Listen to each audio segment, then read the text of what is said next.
Hoje eu fui identificado num vídeo no Facebook e, por acaso, esse vídeo depois apareceu também na comunicação social.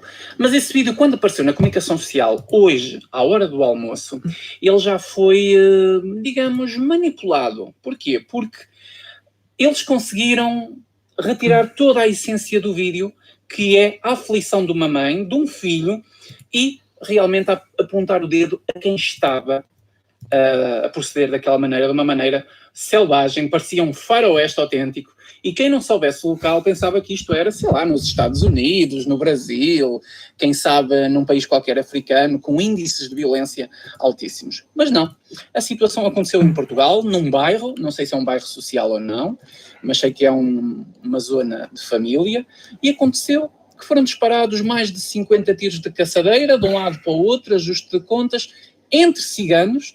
Essa informação foi bastante maquilhada pela comunicação social e não se passa nada e pronto, está tudo bem e siga a marinha. E eu é que ainda tenho que pedir desculpa.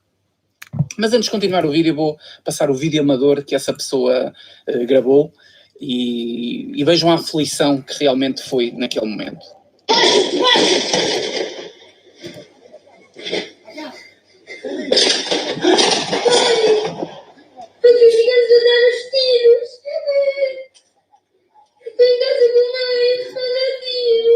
Estou na rua. Calma, calma.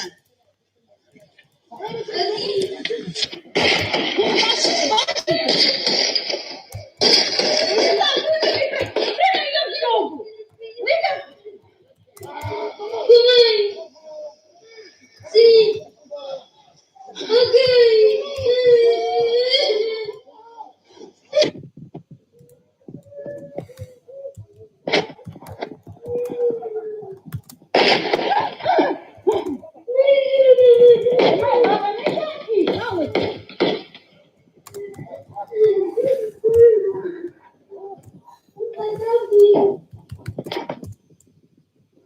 Eu estou aqui na carrinha à nossa porta.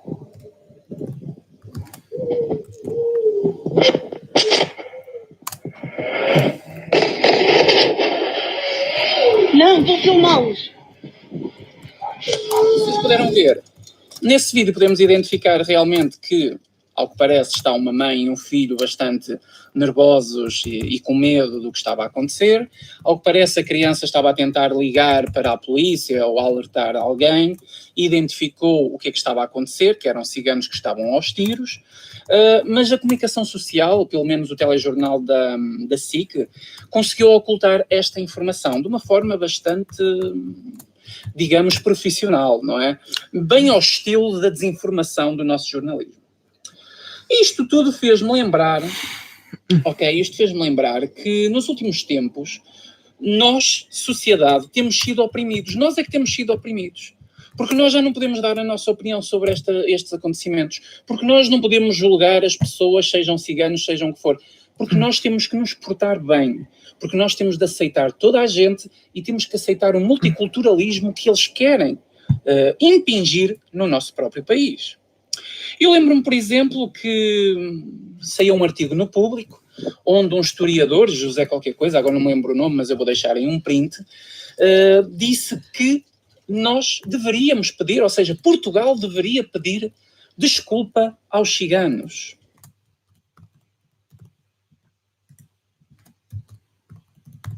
E também me lembro que uma deputada do PAN, penso eu que era do PAN, se não estou enganado, eu também vou deixar aqui um print na tela, uma deputada do PAN, ela própria pediu desculpa aos ciganos.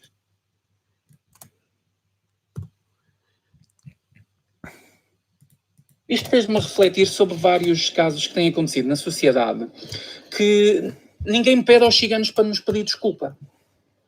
É que nós temos que lhes pedir desculpa a eles, mas eles não têm que nos pedir desculpa. Nomeadamente, eu lembrei-me de uma situação, que eu já gravei aqui alguns vídeos. Olha, uma dessas situações foi aqui, este canal conservador, fascista, opressor, que é assim que ele é classificado, da extrema-direita.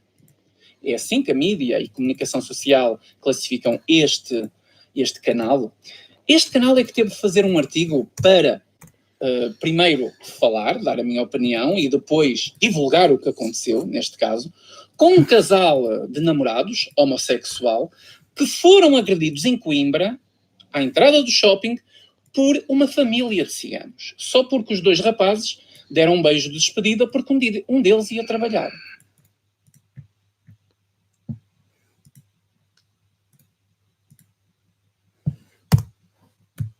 A comunicação social não falou nada disto.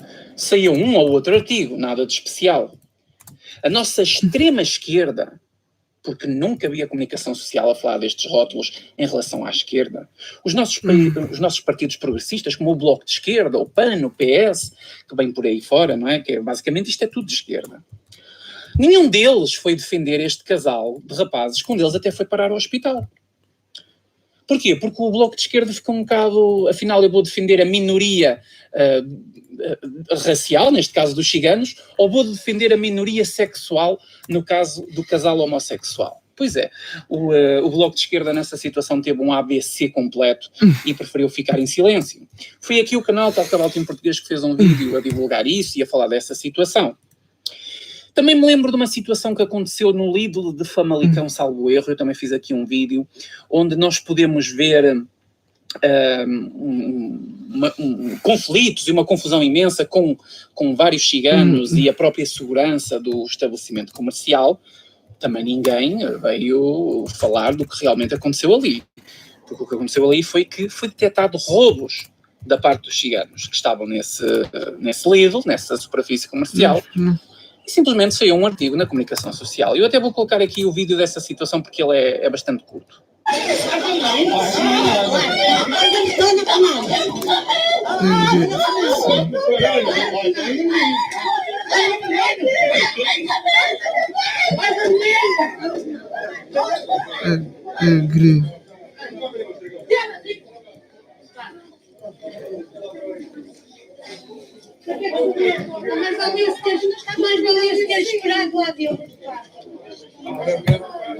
E isto também me fez lembrar outra situação, que foi a agressão de um jovem ao pé do McDonald's, eu penso que também foi em Coimbra, junto ao McDonald's, por parte de 2 ciganos, onde os mesmos nunca foram condenados, e já passou 2 ou 3 anos dessa agressão, e os mesmos nunca foram condenados.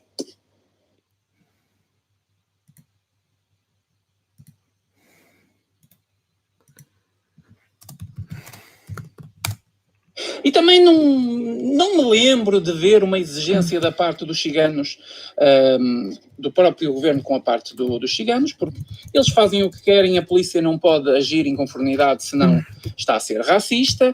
Eles têm acesso aos subsídios de inserção, que alguns deles precisam, outros não precisam. Eles não têm que cumprir as leis. Não devem receber nenhum prémio de subsídio. Porque chegam a um terreno qualquer, constroem, não pagam IMI, não querem saber, dão aquele aparato todo de pobreza extrema, e quando exploramos algumas casas ou barracas de ciganos, lá dentro nós conseguimos ver uma luxúria maior do que na nossa própria casa. Isso não é raro acontecer, podem fazer uma pesquisa no Google que vocês vão encontrar casos muito bons. Os carros, nomeadamente típicos dos ciganos, têm sempre um aspecto que, digamos, deplorável. Não vejo nenhum aperto com essas situações. Enfim, nós temos essas minorias a usufruírem e onde a autoridade é muito mais benevolente com essas pessoas do que é com o resto da sociedade, mas eu é que tenho que pedir desculpa.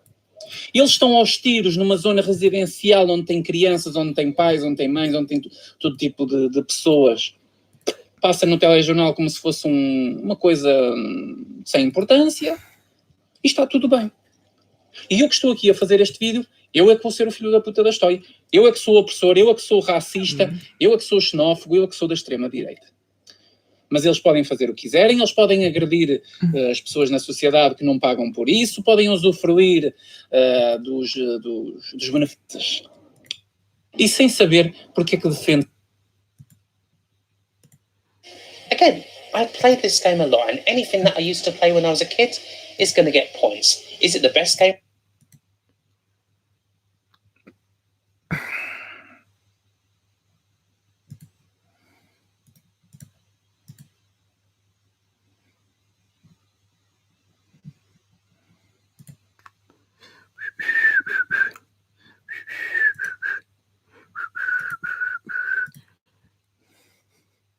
game of this type? Well, no. I mean, compare this to something like Cybernoid. But I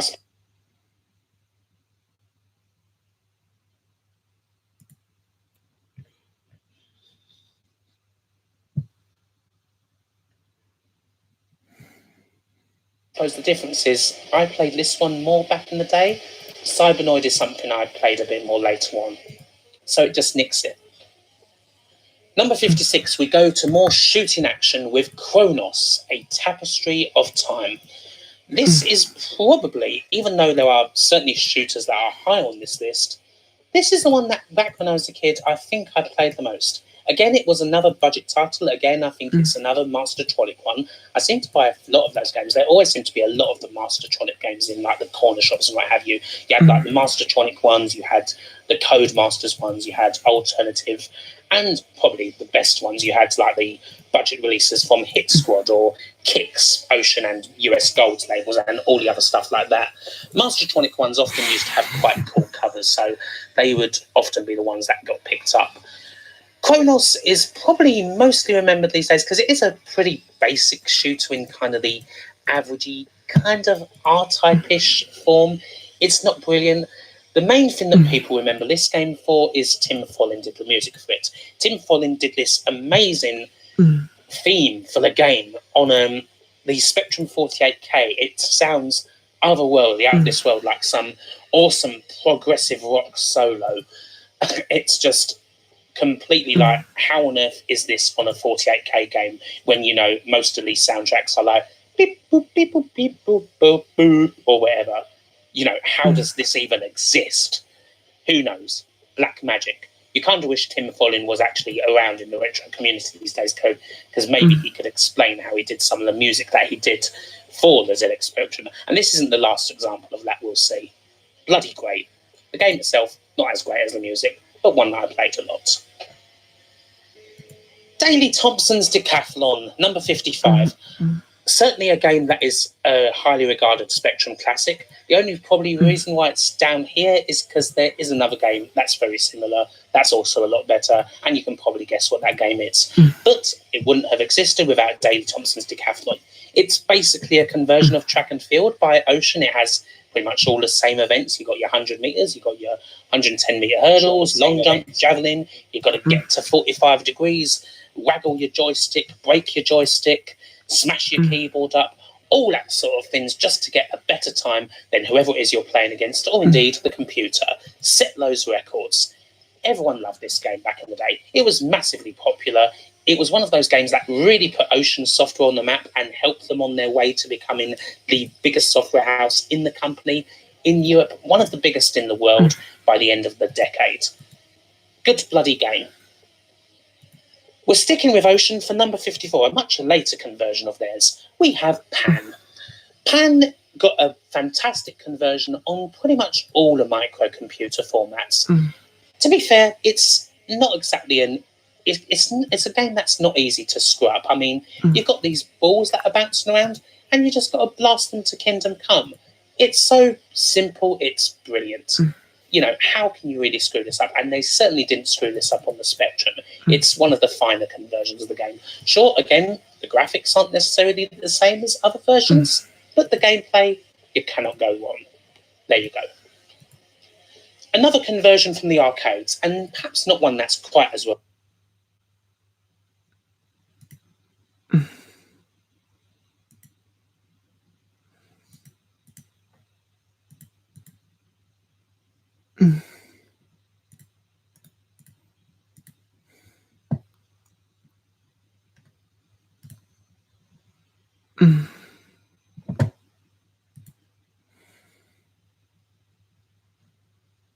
Que se está a desenrolar aqui em Portugal e é um assunto que está a começar a entrar na fase da polémica. E neste caso ainda bem que está a entrar na fase da polémica, porque é exatamente graças a isso que as pessoas conseguem saber o que está a acontecer pelo país. Porque senão as pessoas não sabem nada, pensam que está tudo bem, ou que está tudo na mesma, ou não está, ou seja como for, e as coisas estão a acontecer. E a uma velocidade grande. Isto, por exemplo, não acontecia há poucos anos atrás, quando não havia redes sociais, a internet ainda era uma coisa assim um bocado arcaica, não existia smartphones, as coisas custavam a chegar às pessoas. E as pessoas só tinham um veículo ou dois de 3 veículos de comunicação. Rádio, jornais impressos e televisão. Basicamente, não havia muito mais, mas pronto. Hoje a coisa é diferente. Nós temos o digital, temos blogs particulares, pessoas que trabalham de forma particular. É certo que também temos o problema que muita gente está mal informada, com as chamadas fake news e manipulação do jornalismo, etc. A tendência ideológica, o viés ideológico dos jornais, mas também há pessoas que estão bem informadas e por causa desta tecnologia e de informação ser muito rápida, é que as pessoas sabem o que acontece e podem reagir a estes casos. E qual é o caso, afinal? Isto é uma situação muito caricata que eu vou tentar explicar entre linhas. Foi aprovado por unanimidade na Junta Freguesia de Arroios um projeto que foi proposto pelo CDS-PP, que nos deixa assim um bocadinho, pelo menos a mim deixa um bocadinho, mas afinal o que é isto? Porquê? Foi proposto no próximo dia 17 de maio, que é o Dia Internacional da Luta contra a homofobia, a transfobia, a bifobia, ok? É um dia que foi assinalado exatamente, penso que até foi nesse dia que a homossexualidade deixou de ser uma doença de característica psicológica, acho que tem assim alguma coisa a ver, seja como for. No dia 17 de maio é o Dia Internacional da Luta contra a homofobia, transfobia e bifobia, e a cidade de Arroios, a freguesia de Arroios, aprovou por unanimidade um projeto que visa, no fundo, assim de uma forma muito básica de dizer isto, pintar as passadeiras. As passadeiras, para quem é do Brasil e está a assistir e não sabe o que é, são a passagem, digamos, legal que tem na via pública, no asfalto, para os peões atravessarem de um lado para o outro. Não sei qual é o nome que tem aí, aqui nós chamamos de passadeiras. Eu vou colocar aí uma imagem ilustrativa, portanto, podem ver o que é. Então, vão pintar nas cores do arco-íris as passadeiras. Esta é a forma de lutarem contra a homofobia, a transfobia, a bifobia e por aí fora. Eu não preciso dizer o quanto isto é ridículo, o quão isto é ridículo, e nem tenho que falar da questão de valores morais e religiosos e conservadorismo. Não, isto simplesmente é ridículo. Isto é querer passar um atestado de estupidez nas pessoas. A pessoa é homofóbica, vai passar na passadeira, deixei de ser homofóbico. É isto que vai acontecer? Não. O que isto vai fazer é que aquela pessoa que é homofóbica, que vai usar a passadeira, ela nem vai passar na passadeira, vai passar fora da passadeira. E, portanto, o civismo aqui em Portugal já é uma coisa que às vezes preocupa, porque o cidadão comum tem a passadeira a 2 metros, mas é mais fácil atravessar já aqui. Quando uma pessoa vira as passadeiras, eu acredito que em Arroios as pessoas não são todas a favor destas medidas, as pessoas vão ficar a olhar para aquilo. É bonito de se ver, vai ser bonito. E até ficou engraçado e tal, não sei o quê. Os miúdos foram tirar fotografias e selfies. E o resto?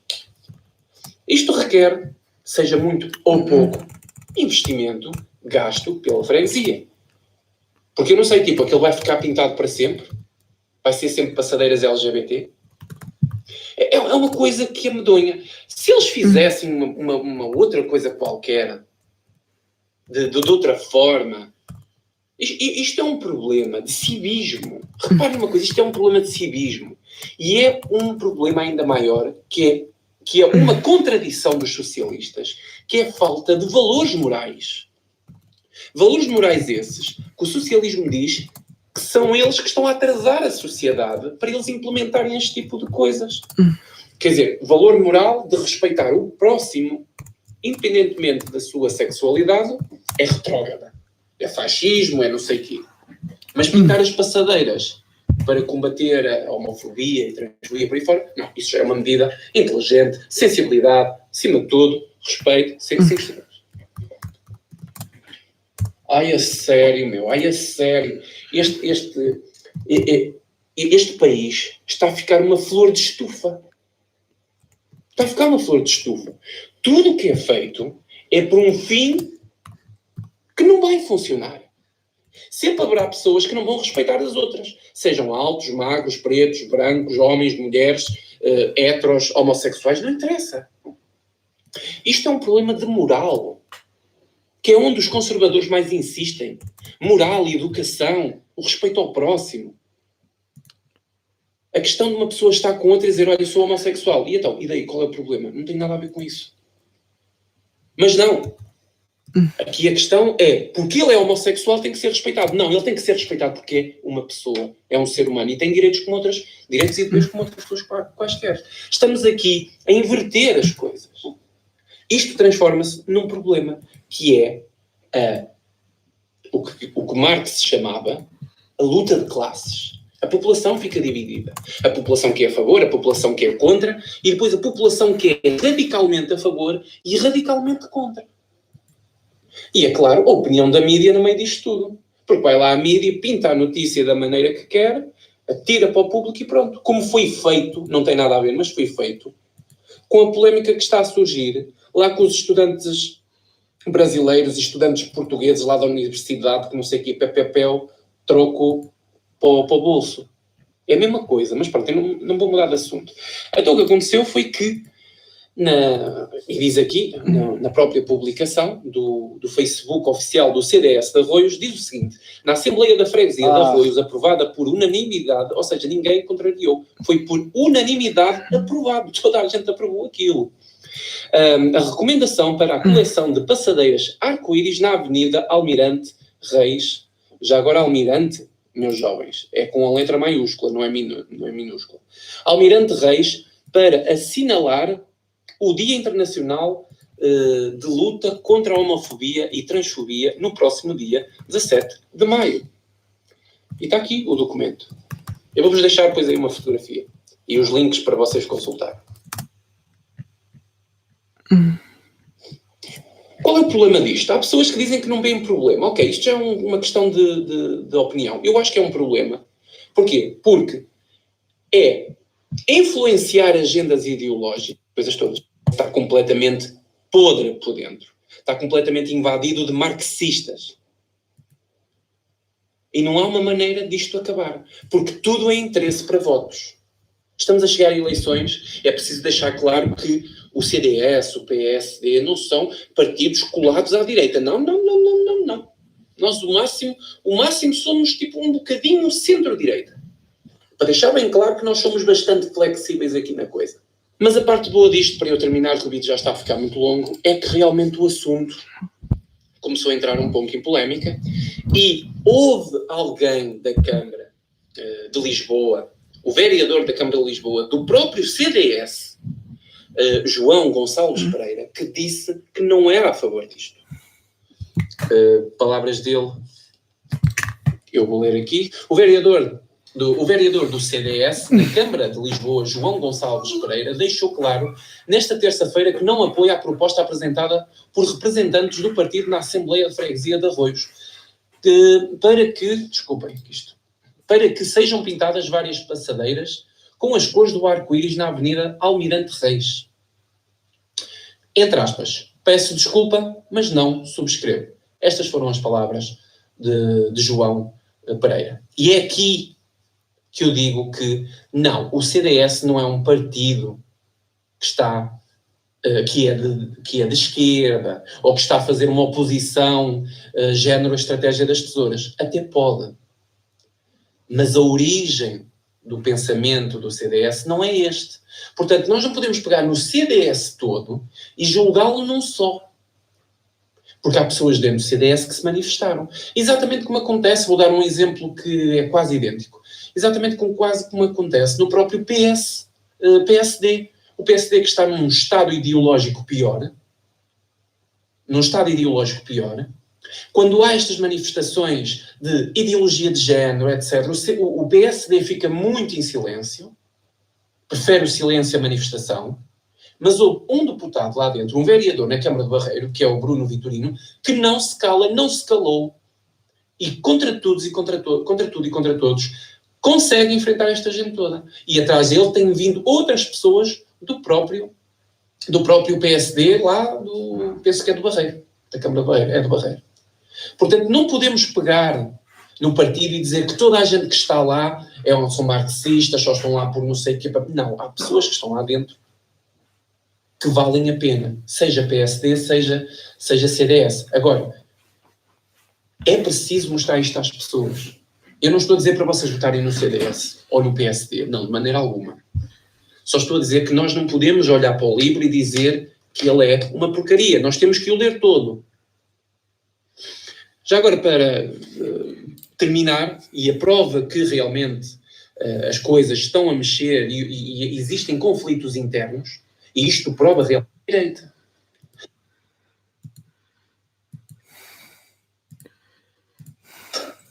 The joys of a diverse America. The beauty. The beating of innocent men. The stealing of cell phones. The crime and gangs. Welcome to America, an increasingly diverse place, where whites will soon be a minority. The dominant narrative in America is white people are evil, white people suck, we should be ashamed of ourselves. And I don't think we should be ashamed of ourselves. I think that we should take responsibility for the system that we've created. The best system in the world? Oh, we do not have the best system in the world. Who has a better system? There are many European countries that are much better off than us. You mean you don't mean Turkey? No. You don't mean Eastern Europe? No. With the communists? So the only time you can come up with a system that's better than America, it's a country that's more white than America.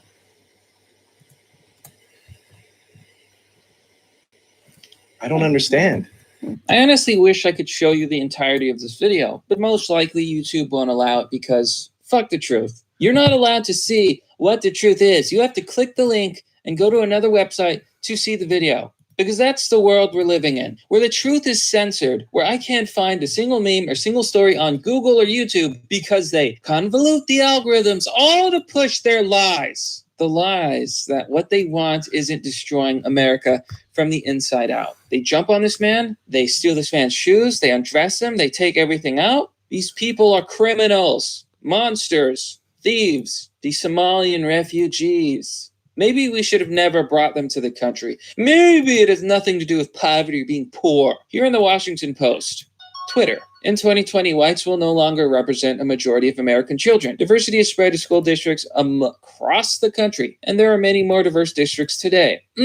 Wonderful. According to the left, this is wonderful. Antoine Wright says, diversity has spread is an interesting choice of words. White Wolf says, cancerous. Steve Christie says, this is why so many white folks are crazy right now. They are afraid of being treated like a minority. You are white. Shelby. They must imagine that they will be treated as terribly as they've treated minorities. Shelby. You are white. You know what you get when you get diversity? Now here's someone posted an obvious truth. John Kowalski says, you're spreading a racist white replacement myth. Ah, yes, a myth. So tell me Democrats, tell me the left. Is it a myth or is it fact? Because on one hand you say, whites being replaced is a myth. And on the other hand, you say, whites will soon be a minority. Isn't it great? So which is true? Double thinkers, morons, and degenerates. Which is true? Tell me. Now, this is the America that people on the left want. A diverse country.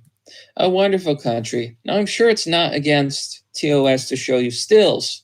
So I'll show you a few stills. They are over here, they run, they see a man, they knock him over, one guy jumps on him, they steal his shoes, they steal his pants, they basically rob him, and they run away, eventually, after hurting the man and stealing his stuff. So that's the country that they want. That's the beautiful America.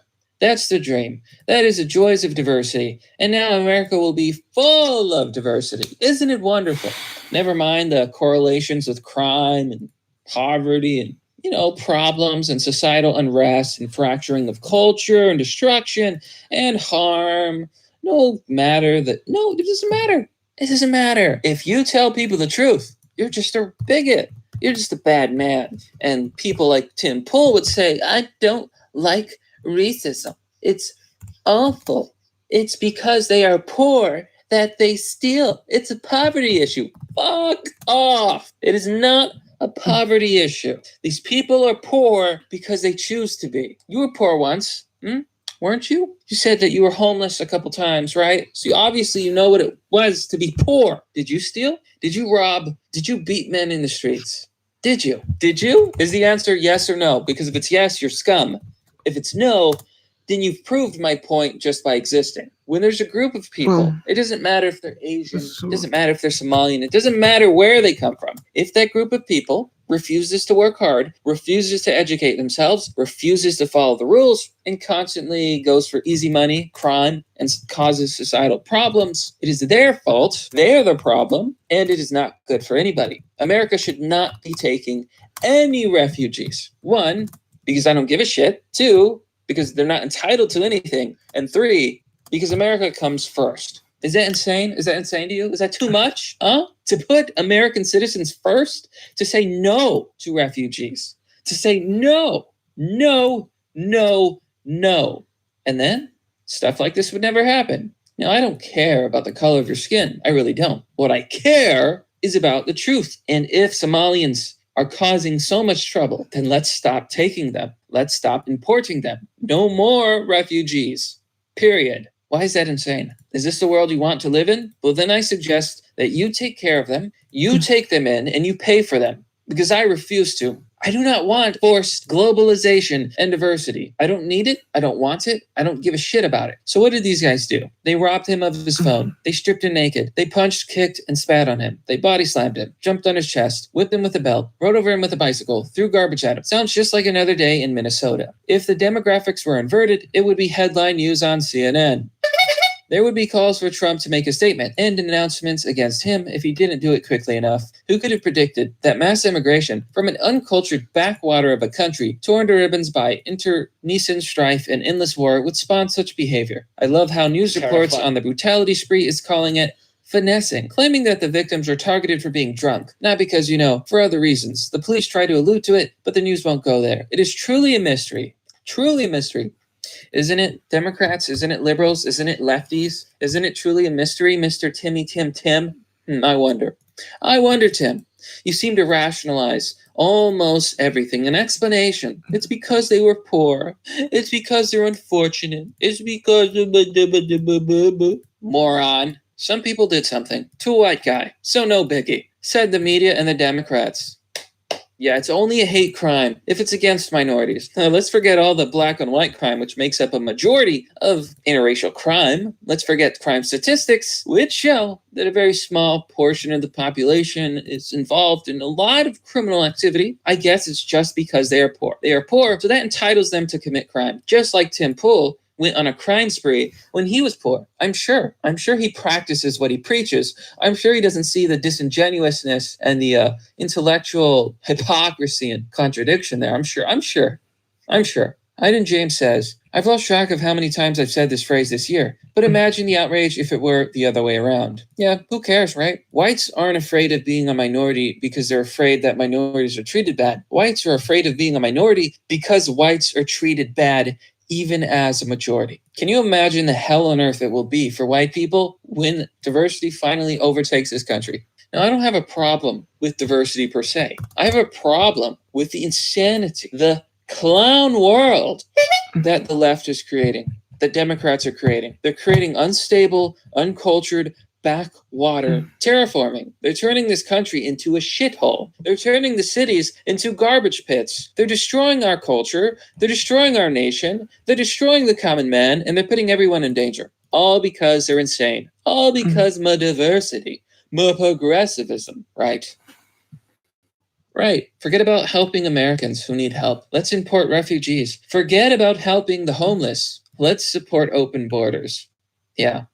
That's the left. Evil, despicable people. And this is why I will never, ever, ever, ever, ever sympathize or join or vote for the left. They are monsters, and they don't realize it. This is also why you need a gun. Sin says, this is why I have a concealed carry permit and will never give up my personal firearm. Anyone who commits a crime is a criminal. It has nothing to do with skin color. It has everything to do with crime. James Burr says, the new immigrants are just wonderful. I got a question. If there was 10 white men stomping the guts out of a black man, do you think it would make the news? It would be 24/7 nonstop at MSM News. Yeah, that's true. APC says, and not one report from the MSM. Disgusting. Because it doesn't fit their narrative. It doesn't fit their narrative, which isn't to tell the truth, which is to lie. I'm so fucking sick of this. I'm sick of it. Sick of it. I'm sure I'm not the only one. I'm sick of crime. I'm sick of leftists. I'm sick of their cult. I'm sick of them celebrating the demographic changes in this country like it's a good thing, like it'll have no consequences. I'm so tired of it. I'm so tired of the fence sitters and the centrists and the leftists and these morons. I'm just sick of it. I'm done. I'm done. No one is allowed to tell the truth. And even me, who tries to tell the truth, is probably going to be silenced because I dared to tell the truth, because I dared to show people the reality that was. That's the world we're living in. And I'm going to have to censor parts of this video. I'm going to have to take out parts of this video so that I'm not silenced, so that people can at least be led to the truth themselves. But you know what? I'm done. I'm done with this video. Take it as you will. Subscribe. Check out my links. Join me on Patreon. Do what you got to do. But I'm done. This has to end. And it has to end now.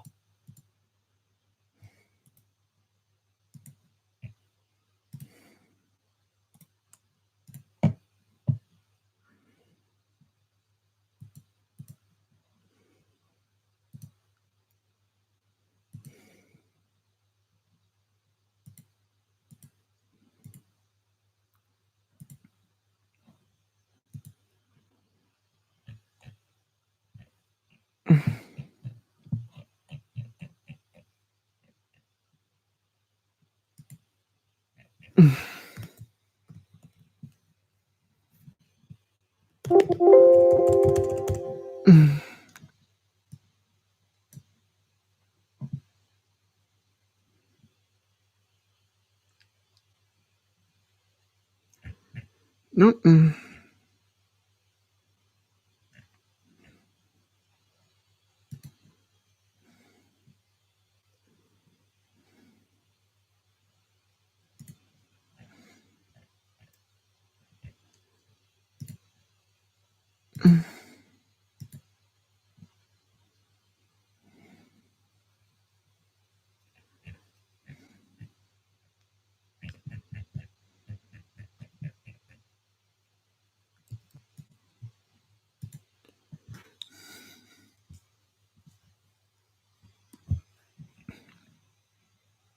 It is what was shown at E3.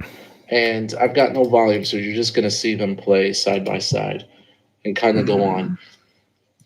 The side on the left was kind of to show you, the purpose of that video was to show you kind of how the world looks and immerse you in like a day in Shenmue, where the trailer on the right was pretty much showing you a little bit more story driven. But in itself, the details and the lighting engine, as you can see right there on the left side, is just completely immersive and intense. And it shows that they've been putting in the work with every minute that they've got. Whereas on the right side, what you've got is an intense amount of work. Now, that was shown in E3 was a huge upgrade compared to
Don't overpay for Apple. Wikibuy can save you money.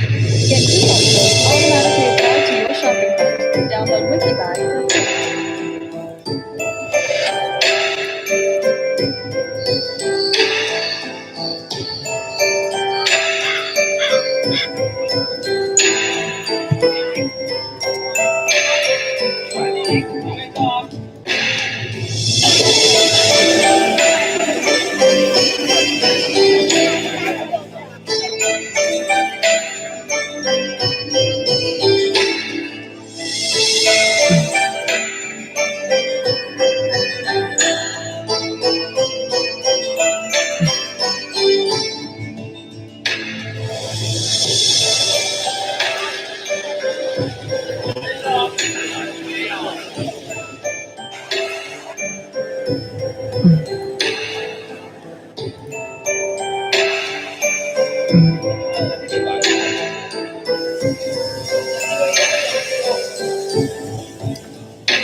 Hey everyone, we are back in Control, Remedy's amazing new exploration shooter game. And we started looking at this one when it came out, and as much as we loved the game, it was clear that the further you progressed into it on the consoles, the more inconsistent performance got. To the point where, well, some of the performance figures that we were pulling up here were just almost borderline unplayable in those areas. And the man who actually did that analysis, John Linneman, joins me to discuss the new patch. Yes, hi Rich. You've been spearheading these operations to test this bad boy out and get your head around the game. I think, between us, we have a pretty good idea of how things have changed in the world of Control. Yeah, definitely. And I think it's actually been a really worthwhile exercise because I haven't played the game at all before the patch came out. So you had the day one experience. That's right. And I've got the experience of playing the game with the September patch in place. So yeah, very different perceptions, I think, of how well the game sort of holds up. Your internet's very dodgy at the moment, so I don't think you've been able to experience the new version. Is that right? Yeah, the internet is currently down at home, and I'm relying on LTE from my phone, which, sometimes that's what you have to do. So I haven't checked out the new patch, but I guess the first thing we should probably do is just sort of refresh people on how it was. Yeah. Just to understand why this patch makes a difference. Yeah, so at the moment we've only got the PlayStation version available, the Xbox patch, and indeed a further PC patch coming in a few days, I believe. But I'd say that there's some interesting developments that really do improve the game to the point where, yes, let's go back to your original analysis and look at each of the versions in turn. Top of the pile, Xbox One X, which, not really that surprising, had the highest resolution, had the highest frame rate, highest sustained frame rate, the fewest drops. So this was the version that was in pole position. We can't test the patch version of that. And I guess on the base console side of things, Xbox One S actually outscored the base PlayStation 4, lower resolution but better sustained performance. Yeah. Why don't you pick up the story with the PlayStation versions there? Yeah, so the PS4 Pro version was also already pretty good overall. And yeah, it does run at a lower resolution than Xbox One X, but there were scenes that I tested where even on the Pro, there was some pretty serious drops in performance, especially that atrium scene. Right. We were getting some low 20s, I guess, and maybe even a little bit lower than that. But either way, it was pretty severe, hurt the playability of the game, and yeah, not great. But it was the base PS4 that was most surprising, and that we got dips all the way down to around 10 frames per second at points. The whole thing basically reached the point where I would consider those certain battles to be unplayable. And even just during normal combat and traversal, you're still getting drops. And of course, on all versions, pulling up the map also kind of dips the frame rate a little bit. Like, it just wasn't consistent, especially on the base PS4. And some people have wondered about this, and I do have to wonder if the fact that they spent so much time working on Xbox One for Quantum Break, if that has had some sort of impact on development in a way that, the Xbox base version turned out a little better than you might have expected in that sense. Not that it ran well anyways, but Yeah, I mean, well, I can talk about my experiences with the game on both PlayStation units, where I basically played through the first 3 chapters to replicate your trouble spots to see what was going on there. Going back to your initial video, I was shocked at how bad it was, because I think the takeaway here is that, especially on the PS4 Pro, control is massively improved in those problem areas. And to be fair, before we went live with our video, you actually contacted Remedy, and just to give them a heads up, it was a couple of days before we went live with our content, I believe. Yep. Just to say, right, this is what we found, just so there's no nasty surprises when we go live. And yeah, the good news is that in all of those problem areas you identified, there are big improvements. So in the atrium section, the sort of staircase battle that you have there, it's a huge improvement, I'd say, overall. It's far more sustained in performance terms, and it does still drop. I don't think Remedy is saying in their patch notes that things have been completely improved and that it's fixed. I've just said that there are performance improvements, and I would say that this is not too bad now. There are still areas where it can really drop hard, down to 20 frames per second. That's not good, but it's more about consistency, I think. You would have those sustained drops, and now it's much better. So this is good news. The atrium section, which was the big sort of stress test, I won't say it's fixed, because quite good now.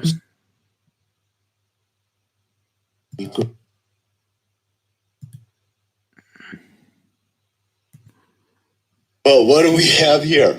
Another instance of the tolerant left. You know, all those dudes with the rainbow hats and the rainbow shirts telling everybody how much they love everyone. Well, here they are.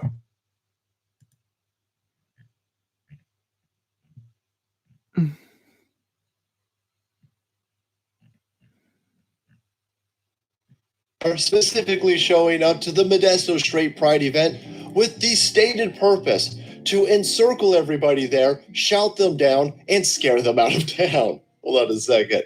I'm hyper confused. Are you telling me that all of those people with the rainbow shoes on are the baddies? Well, looks like it. Take a look at this.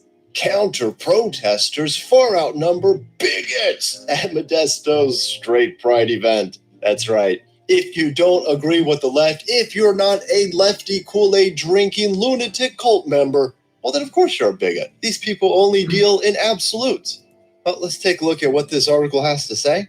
Despite being denied a permit for a planned parade, a Modesto, quote, Straight Pride event on Saturday likely drew about as many supporters as it was ever going to. Quote, a few dozen people gathered in a barn, according to the Modesto Bee. Meanwhile, hundreds showed up for the counter-protests and shouting matches. Well, that's interesting. It certainly looks like we got another case of somebody who went to the Democrat School of Counting Peoples, because from every video I've seen of this event, and from the picture at the top of this own article, it looks like the anti-straight people also numbered in the dozens. But of course, they're flaming lefty liars, so you got to count everybody 15 times. I'm looking at you, Elizabeth Warren. Let's also talk a little bit about the denial of the Straight Pride permit. And I guess it's not surprising why they glossed over that in this article, considering the reason why the Straight Pride people were denied a permit was because the police and the city officials weren't sure they can cover the barrage of assaults that Antifa and these LGBTQ community were going to do to Modesto, right?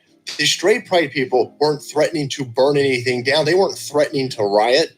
They wanted to hold a Straight Pride event and walk down the street. These unhinged lefty lunatics, on the other hand, promised chaos. So the city denied the Straight Pride event their permit on the fears of the rioting from the tolerant left. They then gave the Straight Pride event organizers a limited amount of time to file new paperwork and find a new insurance company in order to hold the parade, and of course that proved impossible. But I guess we're just going to gloss over the entire fact here. that the LGBTQ community of Modesto used their political clout to shut down another event that they disagreed with. So let's head back into this article. What are you guys disagreeing with? What are you anti-straight pride, pro-LGBTQ community people so worried about with a straight pride event? Well, let's go see. Straight prider Don Grundman has had ulterior motives in trying to launch this event all along.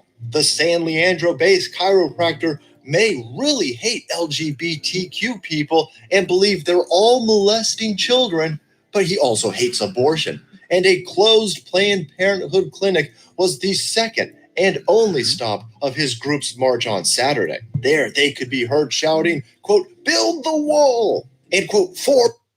A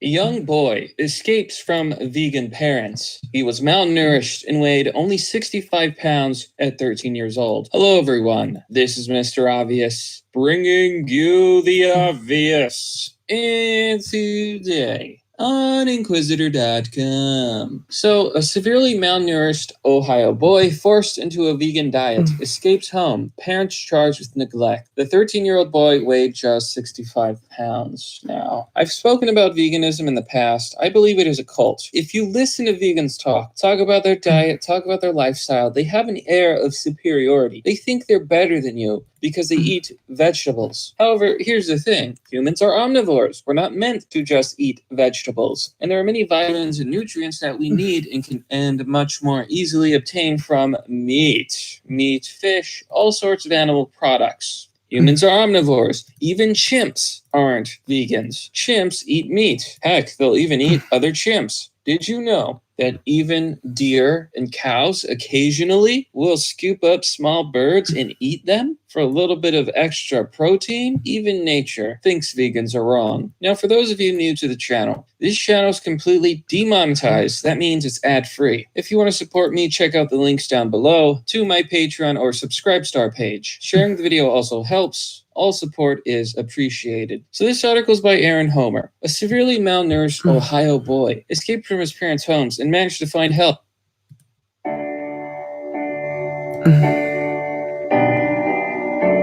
Eu vou comparecer à ONU, nem que seja de cadeira de roda, de maca, vou comparecer, que eu quero falar sobre a Amazônia. Eu vou lá para ver o jogo de Chapecoense.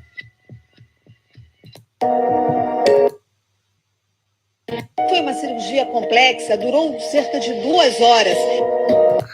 Na artéria mesentérica, que leva sangue aos órgãos do sistema digestivo.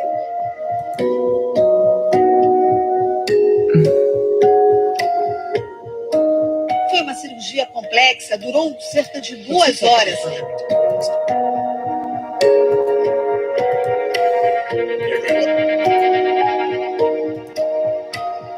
Em uma das 3 perfurações do intestino delgado, uma pequena abertura foi formada, o que provocou uma inflamação. Essa inflamação gerou o quadro de aderência, que é a obstrução intestinal, ou seja, dificuldade para a passagem de alimentos pelo intestino.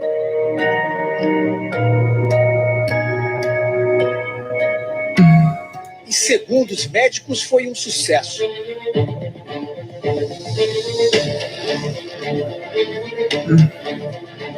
Brasil acima de tudo, Deus acima de todos. Muito obrigado.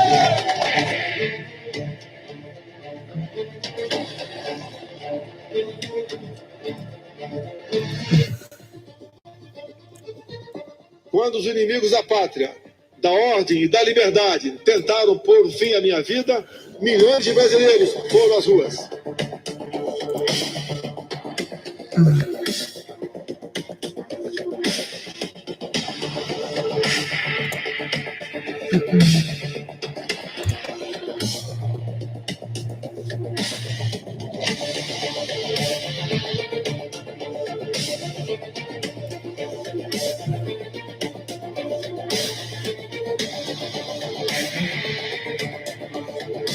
A facada perfurou o intestino grosso de Jair Bolsonaro. Na época, os médicos retiraram 10 centímetros do órgão, que foi separado em 2 partes. Uma delas foi ligada a uma bolsa de colostomia para coletar as fezes. Nesta nova operação, a bolsa foi retirada. Os cirurgiões fizeram uma nova incisão ligar o intestino grosso diretamente ao intestino delgado.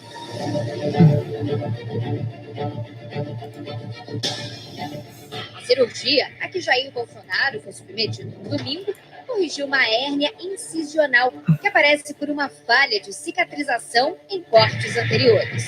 Tecido gorduroso ou vísceras, como alças do intestino, os médicos optaram por colocar. What's going on? Well, I love climate change. I love when the left runs around and tells everybody how if we just eat less hamburgers and give up on airplanes and get rid of all those evil cows, we can save this planet. I mean, if you don't take drastic action, then within 12 years, this planet completely gone, right? This is what AOC is telling everybody. She's now running around telling everybody that she didn't really mean it. It's a joke, but she's telling people still that the planet is about to explode because of climate change. This is what Bill Nye is telling everybody. This is the Democratic platform. If you've seen any of their debates lately, this is all they whine and bitch about. Climate change. Oh my God, the climate change. That evil Donald Trump is going to kill the planet with his anti-climate change rhetoric and policies. Now, a lot of this rhetoric is coming from California, mind you. I am in California. I am knee-deep in liberal Kool-Aid over here. And it's funny that my state, my representatives, my senators, my governors, mayors, are all chastising the rest of the country about climate, right? You assholes are ruining the climate. Meanwhile, in all of our cities, Oakland, San Francisco, LA, Sacramento here, full of fecal matter all over the place, right? And now it's in our rivers. Take a look at this river at the Sacramento Bee. What diluted sewage looks like. American River in Sacramento, tainted with feces. That's fantastic. Good job, California. This is what it looks like when Democrats run a state, right? We can't keep fecal matter off the sidewalks and out of our rivers, but we're going to chastise the rest of the country when it comes to climate change, right? If you can't keep fecal matter off your sidewalks, shut the fuck up about climate change, right? One's real easy to solve, right? Even if we took all of your lefty rhetoric on climate change, it's way easier to keep poop off the street, right? Work on that before you start telling the rest of the planet to not eat meat, to get rid of their air conditioners, to stop driving and flying. So anyway, let's take a look at what this article has to say. A grocery sack containing what appeared to be human feces hung from a branch over the American River, a short boat ride upstream from one of Sacramento's most popular summertime swimming areas. And let's not miss the irony here that Californians are such poor stewards of their rivers that they will trash the river. Are they trashing it because they're so against America that they're like, oh, American River, we will show these racists. America was never great, and dump their fecal matter into the river? I'm not quite sure. Maybe they'll let us know in the rest of this article here. You know those lefties out there, man. They hate cops. They hate the American flag. They hate our soldiers. I wouldn't be shocked if they were crapping in this river as some sort of protest against Orange Man Bad. But anyway, nearby, a makeshift toilet was perched over a hole in the sand, feet from the water line, and a short walk from a couple of tents, and a man washing a shirt in the river. And this dude then gives the report a little insight into his day. Quote, depends on my mood, but if I have to go, I pop a squat, said another nearby homeless man before paddling away in a blue kayak. The scenes on the American late last month illustrate an ongoing public health and environmental crisis in one of the two rivers that flow through California's capital city. As Sacramento's homeless population grows, the encampments and lack of public bathrooms for the people who live along the banks have created a risk of disease, public health data and interviews show. A Sacramento Bee investigation found high levels of E. coli bacteria, a sign of fecal contamination along the lower stretch of the American, where homeless camps line the banks, residents walk their dogs, and where thousands of swimmers dip into the water to escape Sacramento's summer's heat. So there you have it, everybody. More proof that you shouldn't let lefties run anything. In this state, you can't get a plastic straw. You can't get a plastic bag. They've put all of their legislative efforts into banning plastics in this place and then chastising everybody about pollution and climate change. Meanwhile, they can't keep poop off their sidewalks, off their streets, and apparently can't keep it out of their rivers. All right, guys. Thanks so much for watching the video, supporting the channel. If you're interested in more content covering this culture war, make sure you hit that subscribe button. All right, guys. Take care. Bye.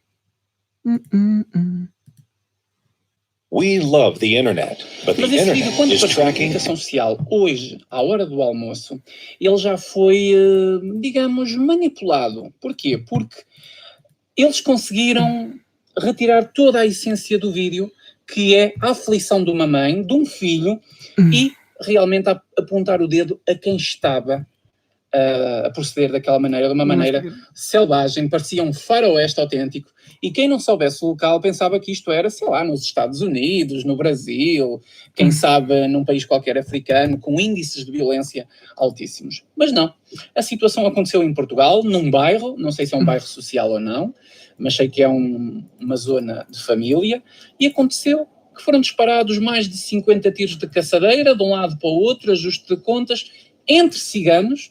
Essa informação foi bastante maquilhada pela comunicação social e não se passa nada e pronto, está tudo bem e siga a marinha. E eu é que ainda tenho que pedir desculpa.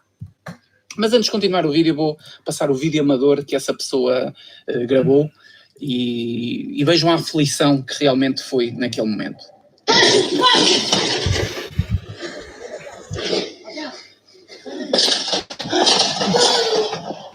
Porque os gigantes a dar os tiros.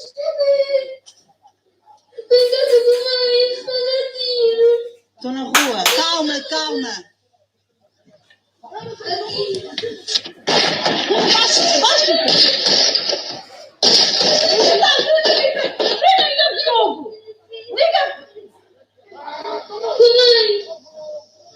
Sim. Ok.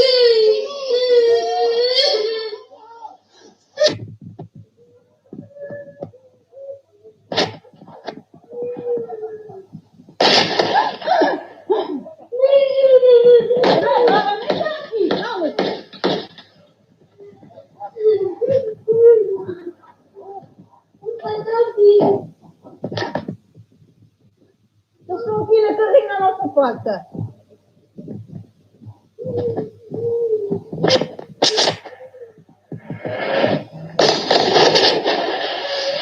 Não, estão filmá-los.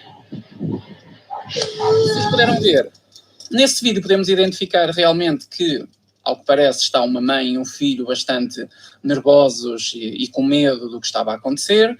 Ao que parece, a criança estava a tentar ligar para a polícia ou alertar alguém, identificou o que é que estava a acontecer, que eram ciganos que estavam aos tiros, mas a comunicação social, pelo menos o telejornal da SIC, conseguiu ocultar esta informação de uma forma bastante, digamos, profissional, não é? Bem ao estilo da desinformação do nosso jornalismo. Isto tudo fez-me lembrar, que nos últimos tempos, nós, sociedade, temos sido oprimidos. Nós é que temos sido oprimidos. Porque nós já não podemos dar a nossa opinião sobre estes acontecimentos. Porque nós não podemos julgar as pessoas, sejam ciganos, sejam o que for. Porque nós temos que nos portar bem. Porque nós temos de aceitar toda a gente e temos que aceitar o multiculturalismo que eles querem impingir no nosso próprio país. Eu lembro-me, por exemplo, que saiu um artigo no Público, onde um historiador, José qualquer coisa, agora não me lembro o nome, mas eu vou deixar em um print, disse que nós deveríamos pedir, ou seja, Portugal deveria pedir desculpa aos ciganos.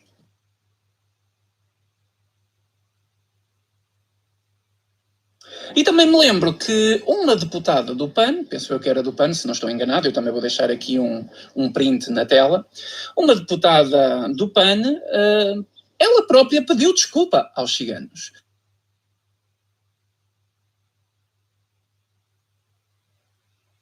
Isto fez-me refletir sobre vários casos que têm acontecido na sociedade, que ninguém pede aos ciganos para nos pedir desculpa. É que nós temos que lhes pedir desculpa a eles, mas eles não têm que nos pedir desculpa. Nomeadamente eu lembrei-me de uma situação, que eu já gravei aqui alguns vídeos.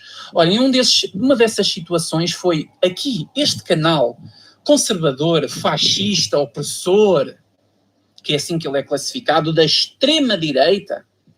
É assim que a mídia e comunicação social classificam este canal.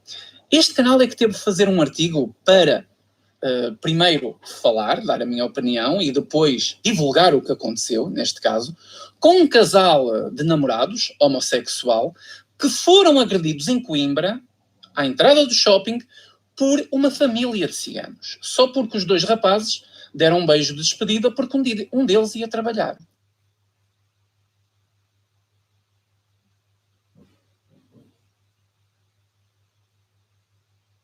A comunicação social não falou nada disto. Saiu um ou outro artigo, nada de especial. A nossa extrema-esquerda, porque nunca havia comunicação social a falar destes rótulos em relação à esquerda, os nossos partidos progressistas, como o Bloco de Esquerda, o PAN, o PS, que vem por aí fora, não é? Que basicamente isto é tudo de esquerda. Nenhum deles foi defender este casal de rapazes, que um deles até foi parar ao hospital. Porquê? Porque o Bloco de Esquerda fica um bocado, afinal eu vou defender a minoria racial, neste caso dos ciganos, ou vou defender a minoria sexual, no caso do casal homossexual. Pois é, o Bloco de Esquerda nessa situação teve um ABC completo e preferiu ficar em silêncio. Foi aqui o canal Tal Cabalto em Português que fez um vídeo a divulgar isso e a falar dessa situação. Também me lembro de uma situação que aconteceu no Lidl de Famalicão, salvo erro. Eu também fiz aqui um vídeo onde nós podemos ver conflitos e uma confusão imensa com vários ciganos e a própria segurança do estabelecimento comercial. Também ninguém veio falar do que realmente aconteceu ali. Porque o que aconteceu ali foi que foi detectado roubos da parte dos ciganos que estavam nesse Lidl, nessa superfície comercial. E simplesmente saiu um artigo na comunicação social. Eu até vou colocar aqui o vídeo dessa situação porque ele é bastante curto.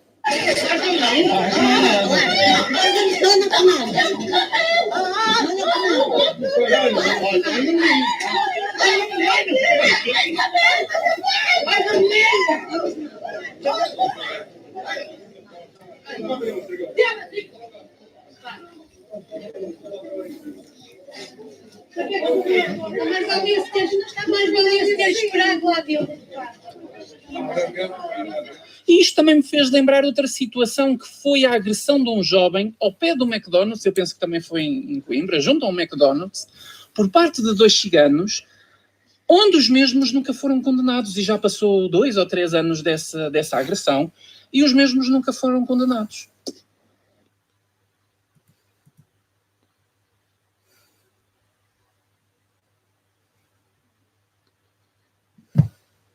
E também não me lembro de ver uma exigência da parte dos ciganos, do próprio governo com a parte dos ciganos, porque eles fazem o que querem, a polícia não pode agir em conformidade, senão está a ser racista. Eles têm acesso aos subsídios de inserção, que alguns deles precisam, outros não precisam. Eles não têm que cumprir as leis comuns que qualquer cidadão tem que cumprir, porque chegam a um terreno qualquer, constroem, não pagam IMI, não querem saber, dão aquele aparato todo de pobreza extrema, e quando exploramos algumas casas ou barracas de ciganos, lá dentro nós conseguimos ver uma luxúria maior do que na nossa própria casa. Isso não é raro acontecer, podem fazer uma pesquisa no Google que vocês vão encontrar casos muito bons. Os carros, nomeadamente típicos dos ciganos, têm sempre um aspecto que, digamos, deplorável. Não vejo nenhum aperto com essas situações. Enfim, nós temos essas minorias a usufruírem e onde a autoridade é muito mais benevolente com essas pessoas do que é com o resto da sociedade, mas eu é que tenho que pedir desculpa. Eles estão aos tiros numa zona residencial onde tem crianças, onde tem pais, onde tem mães, onde tem todo tipo de pessoas. Passa no telejornal como se fosse uma coisa sem importância e está tudo bem. E eu que estou aqui a fazer este vídeo, eu é que vou ser o filho da puta da história. Eu é que sou opressor, eu é que sou racista, eu é que sou xenófobo, eu é que sou da extrema-direita.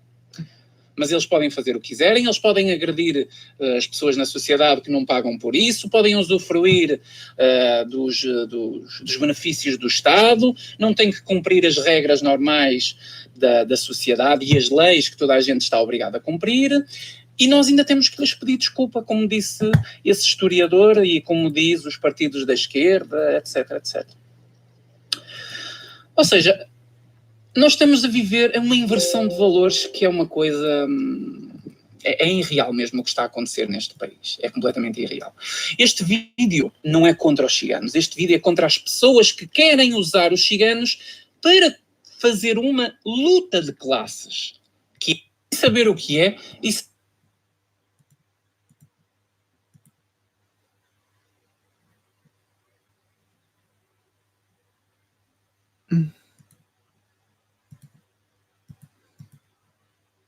So you've got your 100 metres, you've got your 110 metre hurdles, long jump, javelin, you've got to get to 45 degrees, waggle your joystick, break your joystick, smash your keyboard up, all that sort of things just to get a better time than whoever it is you're playing against, or indeed the computer. Set those records. Everyone loved this game back in the day. It was massively popular. It was one of those games that really put Ocean Software on the map and helped them on their way to becoming the biggest software house in the company. In Europe, one of the biggest in the world by the end of the decade. Good bloody game. We're sticking with Ocean for number 54, a much later conversion of theirs. We have Pan. Pan got a fantastic conversion on pretty much all the microcomputer formats. To be fair, it's not exactly it's a game that's not easy to scrub. I mean, you've got these balls that are bouncing around, and you just got to blast them to Kingdom Come. It's so simple, it's brilliant. You know, how can you really screw this up? And they certainly didn't screw this up on the Spectrum. It's one of the finer conversions of the game. Sure, again, the graphics aren't necessarily the same as other versions, but the gameplay, it cannot go wrong. There you go. Another conversion from the arcades, and perhaps not one that's quite as well.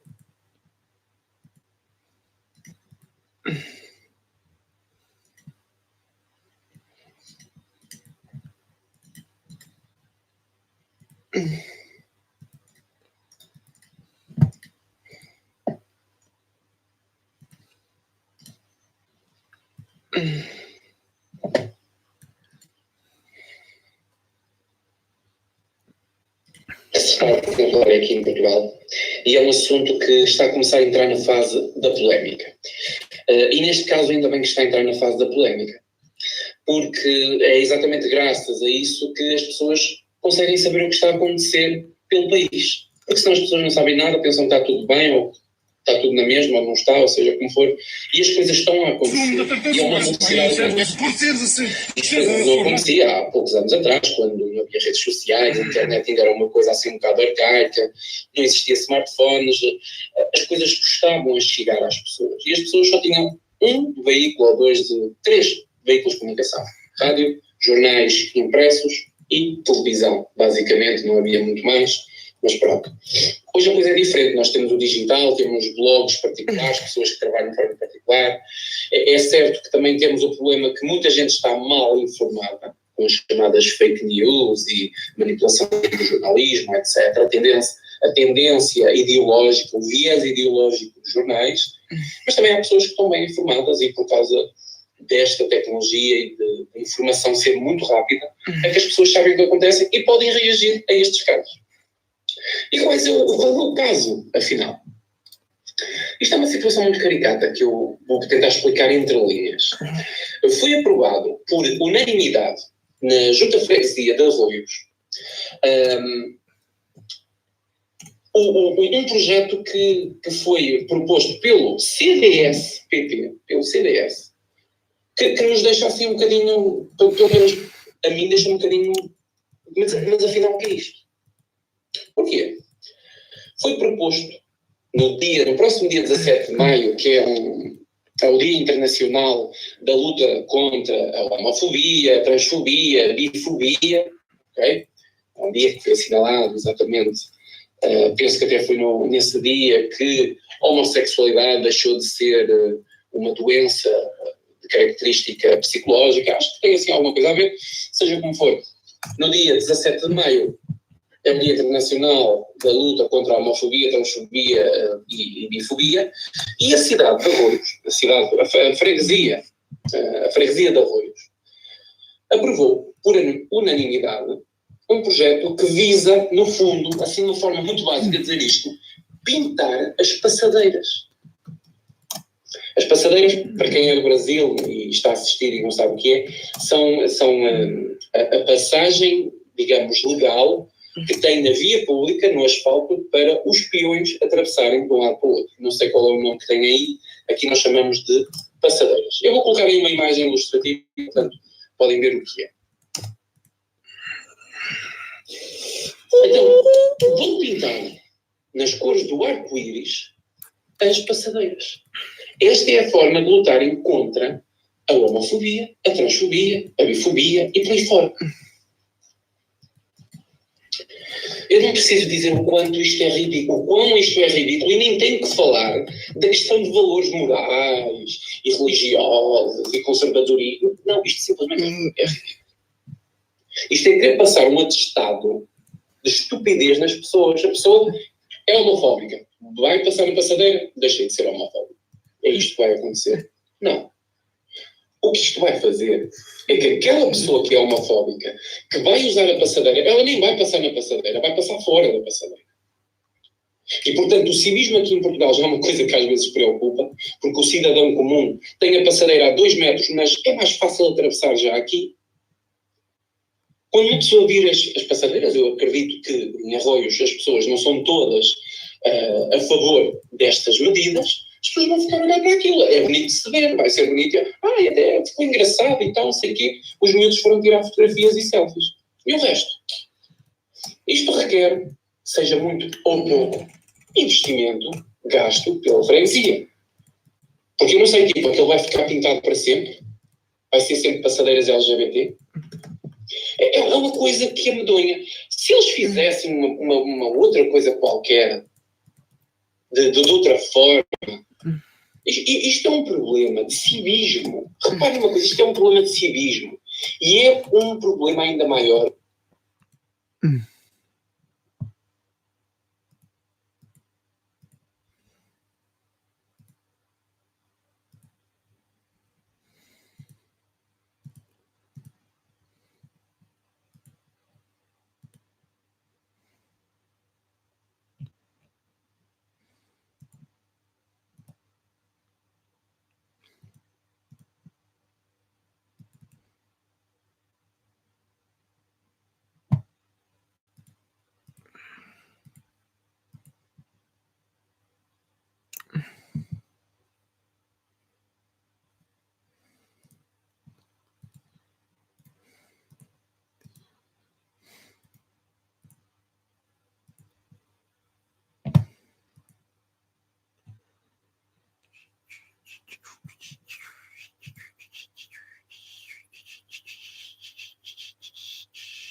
Thank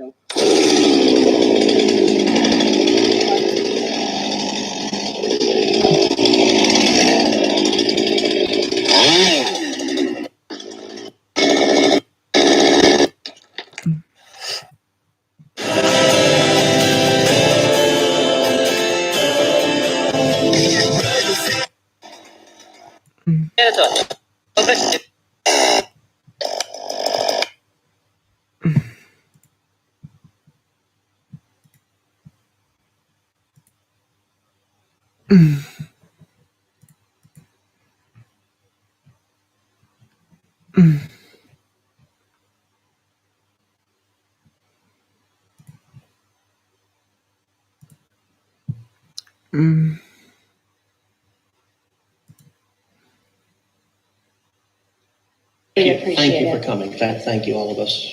And by the way, all of you for joining us.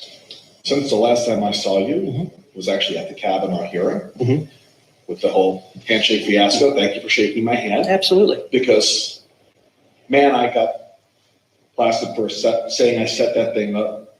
You were there, and I was nothing of the sort.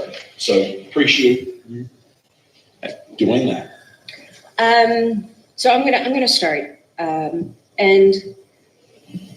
I prepared pretty heavily for this meeting. Okay. And there's no animosity at all.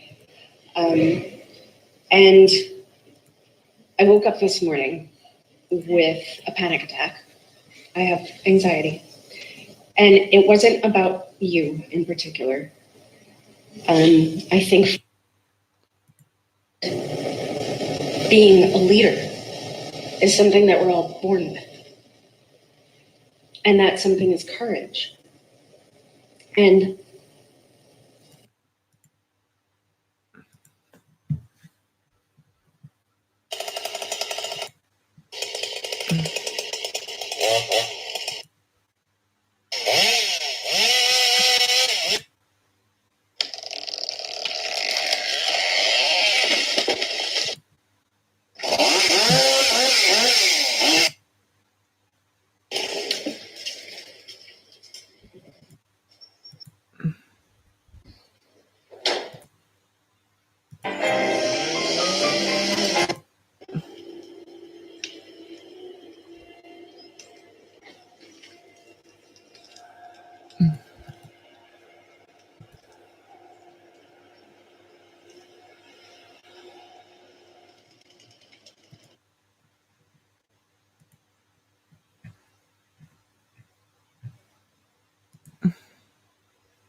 Place where whites will soon be a minority. The dominant narrative in America is white people are evil, white people suck, we should be ashamed of ourselves. And I don't think we should be ashamed of ourselves. I think that we should take responsibility for the system that we've created. The best system in the world? Oh, we do not have the best system. Who has a better system? There are many European countries that are much better off. Oh, you mean you don't mean Turkey? No. You don't mean Eastern Europe? No. With the communists. So the only time you can come up with a system that's better than America, it's a country that's more white than America.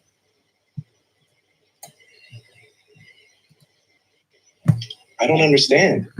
I honestly wish I could show you the entirety of this video, but most likely YouTube won't allow it because fuck the truth. You're not allowed to see what the truth is. You have to click the link and go to another website to see the video. Because that's the world we're living in, where the truth is censored, where I can't find a single meme or single story on Google or YouTube because they convolute the algorithms all to push their lies. The lies that what they want isn't destroying America from the inside out. They jump on this man, they steal this man's shoes, they undress him, they take everything out. These people are criminals, monsters, Thieves, the Somalian refugees. Maybe we should have never brought them to the country. Maybe it has nothing to do with poverty or being poor. Here in the Washington Post, Twitter. In 2020, whites will no longer represent a majority of American children. Diversity has spread to school districts across the country, and there are many more diverse districts today.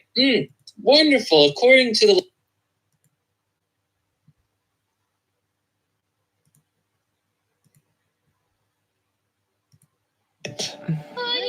starve and die. After you're gone, whites will move back in, walking over your emaciated corpses and begin rebuilding the civilization which you took by force, but were not capable of maintaining. You know, I suppose a more accurate statement would be, you dug your grave, you lay in it. Oh, don't worry, we'll be along shortly, to throw the dirt in.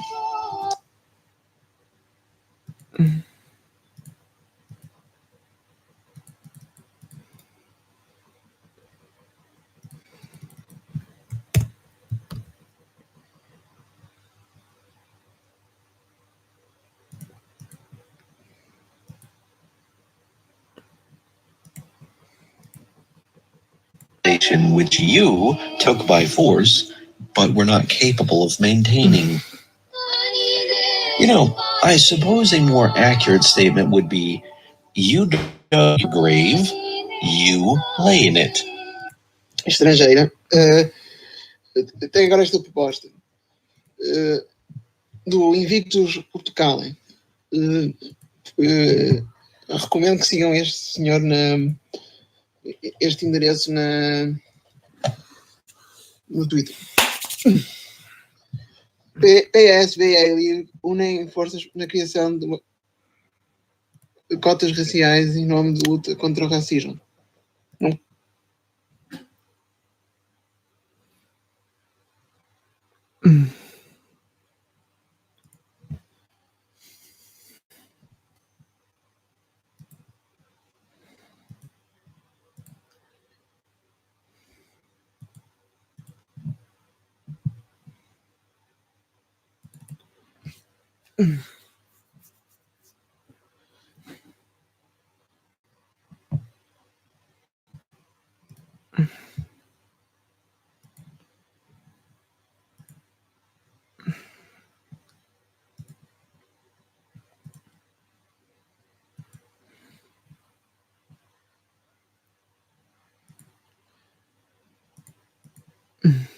Nunca vi coisa mais racista do que isso. Continuando. A senhora Elisa Beatriz de Gomes nem sequer é de uma ex-colónia. E, claro, no português, do GE diz que Portugal subjugou em supremacia da raça a outros povos. É mentira. Primeiro, nem Senegal, nem Angola, nem Moçambique, nem Zimbábue, nem Guiné, e muito menos Cabo Verde, eram habitados antes dos europeus chegarem. Os pretos vieram de onde é agora o atual sul do Congo. Ok? E depois a vida melhorou muito mais depois dos portugueses criarem colónias do que...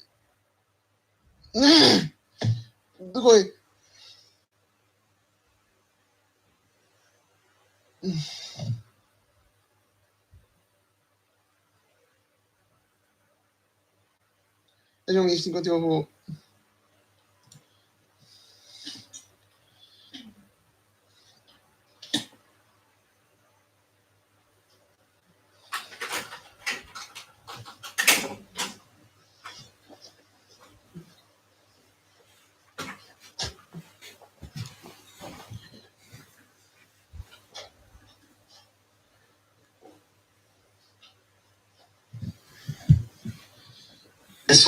Tudo isso contribui, todo o facto de Portugal ter tido um projeto colonial, ter ocupado territórios nos países africanos, ter subjugado civilizações, ter destruído civilizações, tudo isso contribuiu para criar uma ideia de supremacia.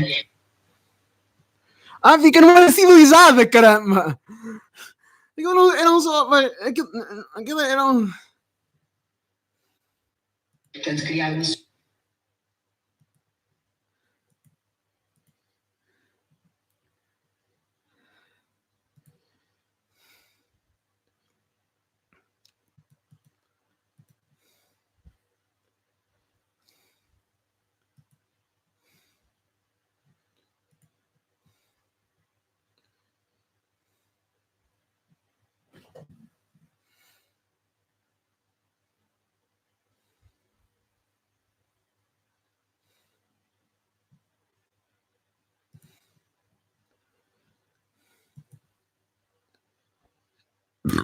Continuando. Aqui. Whites are afraid of being a minority because whites are treated bad even as a majority. Can you imagine the hell on earth it will be for white people when diversity finally overtakes this country? Now, I don't have a problem with diversity per se. I have a problem with the insanity, the clown world that the left is creating, that Democrats are creating. They're creating unstable, uncultured, backwater terraforming. They're turning this country into a shithole. They're turning the cities into garbage pits. They're destroying our culture. They're destroying our nation. They're destroying the common man, and they're putting everyone in danger. All because they're insane. All because more diversity, more progressivism, right? Right. Forget about helping Americans who need help. Let's import refugees. Forget about helping the homeless. Let's support open borders. Yeah. That's the left. Evil, despicable people. And this is why I will never, ever, ever, ever, ever sympathize or join or vote for the left. They are monsters, and they don't realize it.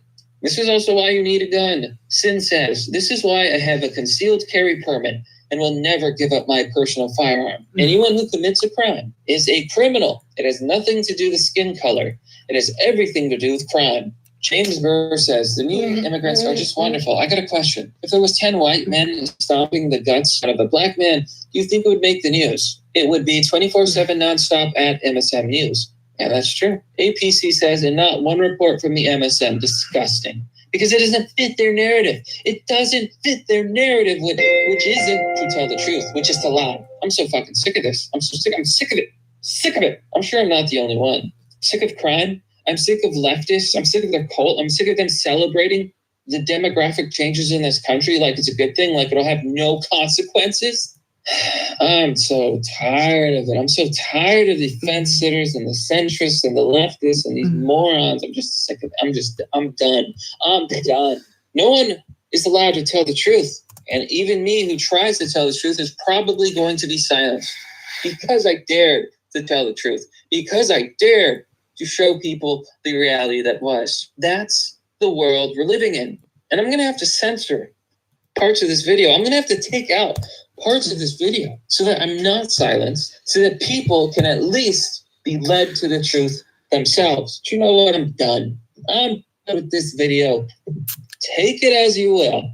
Subscribe. You know, I've noticed something really interesting. Links. The mainstream media only seems to mention race when the suspect is white. Whenever the suspect is not white, they'll say something like youth or urbanite or Asian in an attempt to hide the truth. Because according to the narrative, only white people are capable of committing crimes and only white people are a problem. Well, America just had a black mass shooting. So why isn't the media talking about it? Hello, everyone. This is Mr. Obvious, bringing you the obvious. And today on Twitter.com, there's something extremely interesting going on. If I go on Twitter, I see Odessa. Odessa is trending. Odessa shooting. It's a mass shooting event that happened in Texas. Now, the media is talking about it. I don't believe there's a picture of the suspect yet. The suspect is dead.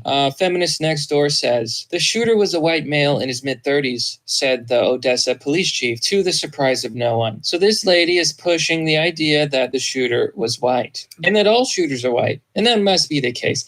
Well, by golly, do you think that this feminist next door is even aware of this story? Breaking, 17-year-old arrested for a football game shooting, charged with 9 counts of attempted murder. So this African-American male injured 9 people in a mass shooting event. America literally just had a black mass shooter. However, you have people on Twitter trying to claim, oh, it's just all white people. It's all white. White people are the criminals, the real criminals. We gotta stop them because it's a false narrative. It's fake. It's fake news. This has 1,000 likes, 351 retweets. This makes me so goddamn angry. Here I post, there was literally just a black mass shooting event in Lod Stadium. Here's a picture of the suspect. Why don't you talk about this? But before we look further into the story, monetization on my channel is completely disabled. You can join me on Patreon or Subscribestar. Another way to help is to share videos you enjoy or think are important by posting them on social media. Now, there's an important image I want to show you guys, and I believe needs to be shown to the left. So here's the image. Mass shooters 2019. Every person charged with or arrested for shooting 4+ people in a single incident. Now, if we take a look at this image, these are the mass shooters of 2019. As you can see, there are a few white people, yes. However, the vast majority are not white. Non-white is the vast majority. Why doesn't the media talk about this? Why does the media pretend like mass shooters are only white? There's a problem with whiteness. White people have to go. But if you look at the reality, which is staring you right in the face, actually you're wrong.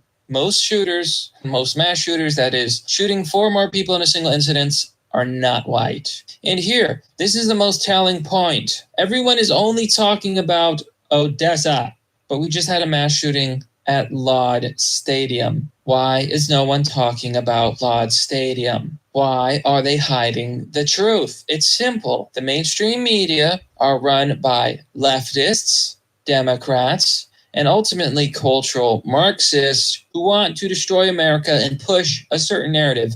That narrative is an anti-white narrative, it's an anti-American narrative, and it's an anti-rights narrative. You see, the left wants to remove gun rights from Americans, and they can do that by demonizing guns. They can do that by glorifying mass shootings. However, they also have a cultural Marxist and regressive agenda. That is, to promote minorities and diversity, no matter the massive consequences to the population. And they do this by promoting anti-white hatred and bigotry. Now, I disagree with the left's view on identity. I believe everyone should be treated equally and based on their merit, unlike them, who treat people differently based on the color of their skin. But here's what's really interesting. Every time there's a mass shooting and the suspect is white, it's all over the news. Everyone hears about it, and then they call for gun rights, and then they push their anti-white narrative and agenda, and they go on and on and on. And now it's trending on Twitter. It's trending on Twitter. What about Lod Peebles Stadium? Why is nobody talking about this? Is it because the suspect was an African-American male? Could that be the reason? Maybe they want to ignore the fact that the most mass shooters are actually non-white, and that we literally just had a mass shooting with an African-American, but it's being ignored. In fact, it almost seems like Odessa is being used to cover up a minority mass shooting. I find it extremely infuriating that they hide the truth. They never want to mention the suspect unless the suspect is white. And it would seem that no one really cares about what happened at Lod Peebles Stadium. Look at the retweets. 20, 89. This one's the most, 200. But look at Odessa. 200 retweets. 2,000 retweets. 2,000 retweets. So everyone's talking about Odessa because the suspect was presumably white. And nobody is talking about Lod Stadium because, oh no, this doesn't fit our narrative. How else can we destroy America if we tell people the truth? We should ignore it and then only talk about Odessa. Gee, I wonder. Don't believe me? Perhaps you're skeptical. Well, let's test that theory, my friends. I'm looking up Lod Stadium, and I'll even make this easier for Google, and I'll put shooting. This way, we'll see. Surely, the first news source will show us a picture of the suspect. Here we go on CNN. Looking around. Go down. There's no picture of the suspect. Interesting. Okay, so none in the first link. Let's try the second link. Maybe this will have a picture of the suspect. Okay, go down. Let's see here. There we go. There's video of the suspect, an African-American male. Why doesn't CNN show the picture? Every time it's a white person, they show a picture. Why is this, friends? Why is this? Very interesting. Let's try the third. This is CBS News. Looking down, no picture whatsoever. Let's try the next 5 links. Here on Fox 10, I do not see a picture. Maybe it's in the video. Here we are on CBS Sports. No picture of the suspect. Here we are on the New York Times. Oh, wow. Actually, a very small picture of the suspect. I am surprised. But I wonder what they're going to talk about more on TV. D'Angelo, the shooting at the Alabama high school football game stadium, or Odessa? I wonder. No picture of the suspect on NPR. I wonder why. Now Vox. Let's see. Does Vox put a picture? No, they don't. It doesn't fit their narrative, so why would they put a picture? You know, I think the proof is in the pudding. If it doesn't fit their narrative, they don't show the truth. Why would they? Why would they dare tell people the truth? I'm going to tell the truth. I'm going to let the world know America just had a black mass shooting, and the media is not talking about it. It's an inconvenient truth, and they can't push their narrative. But you know what, my friends? That's merely the obvious. Well, that's all for today, folks. Let me know what you think about this story. How do you feel about it? What do you think's going on? Do you think that it's just a coincidence? Be sure to let me know. As always, you can join me on Patreon or Subscribestar for as low as $1. There are different tiers. You can choose whatever you wish. Doing so will get you access to Fight Club, a private Discord server. Sharing the video also helps. You can check out my affiliate links. Be sure to follow me on BitChute. All of that is in the description. As always, thanks for watching. This has been Mr. Obvious, and I'll see you all next time.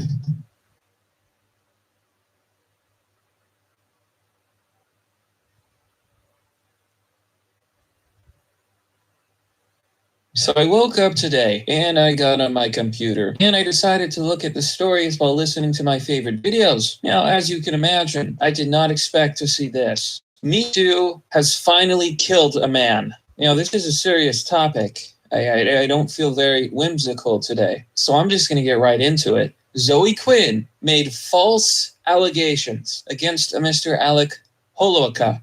I don't know if I'm pronouncing that right. I apologize if I'm not. Got him fired from his job. And shortly after, Mr. Alec, took his own life. Now, Zoe Quinn is a liar. This is proven. She lied about Gamergate. Isn't she the exact one who slept with game developers to get good reviews for her game? And then when she was exposed, she said, "Oh, it's Gamergate, they're harassing me." Zoe Quinn is a liar.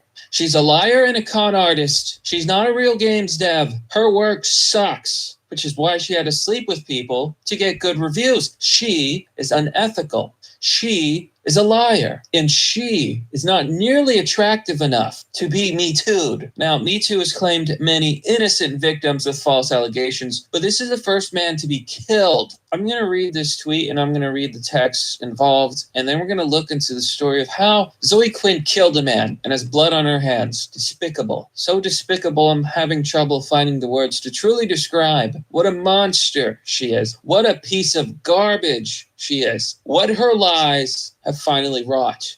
Eileen Mary Holowka says, Alec Holowka, my brother and best friend, passed away this morning. Those who know me will know that I believe survivors and I have always done everything I can to support survivors, those suffering from mental illnesses, and those with chronic illness. Alec was a victim of abuse, and he also spent a lifetime battling mood and personality disorders. I will not pretend that he was not also responsible for causing harm, but deep down he was a person who wanted only to offer people care and kindness. It took him a while to figure out how. Over the last few years with therapy and medication, Alec became a new person, the same person he'd always been without any of the darkness. He was calm and happy, positive and loving. Obviously, change is a slow process and it wasn't perfect, but he's working towards rehabilitation and a better life. In the last few days, he was supported by many Manitoba crisis services, and I want to thank everyone for their support. I want to thank Adam Saltzman for staying up late, talking with us, and reminding Alec that there was a future. My family has and always will be the most important thing to me. Please give us time to heal. We tried our best to support Alec, but in the end, he felt he had lost too much. I currently do not see a place for myself in games or on Twitter. I will not be looking at responses to this post. I appreciate everyone who has reached out to me over the last few days. For anyone who is in this time of darkness, I encourage you to reach out for support. There are always people who will be there for you. Now, I find it surprising that this woman, I don't know if it's because she's a feminist, does not mention Zoe Quinn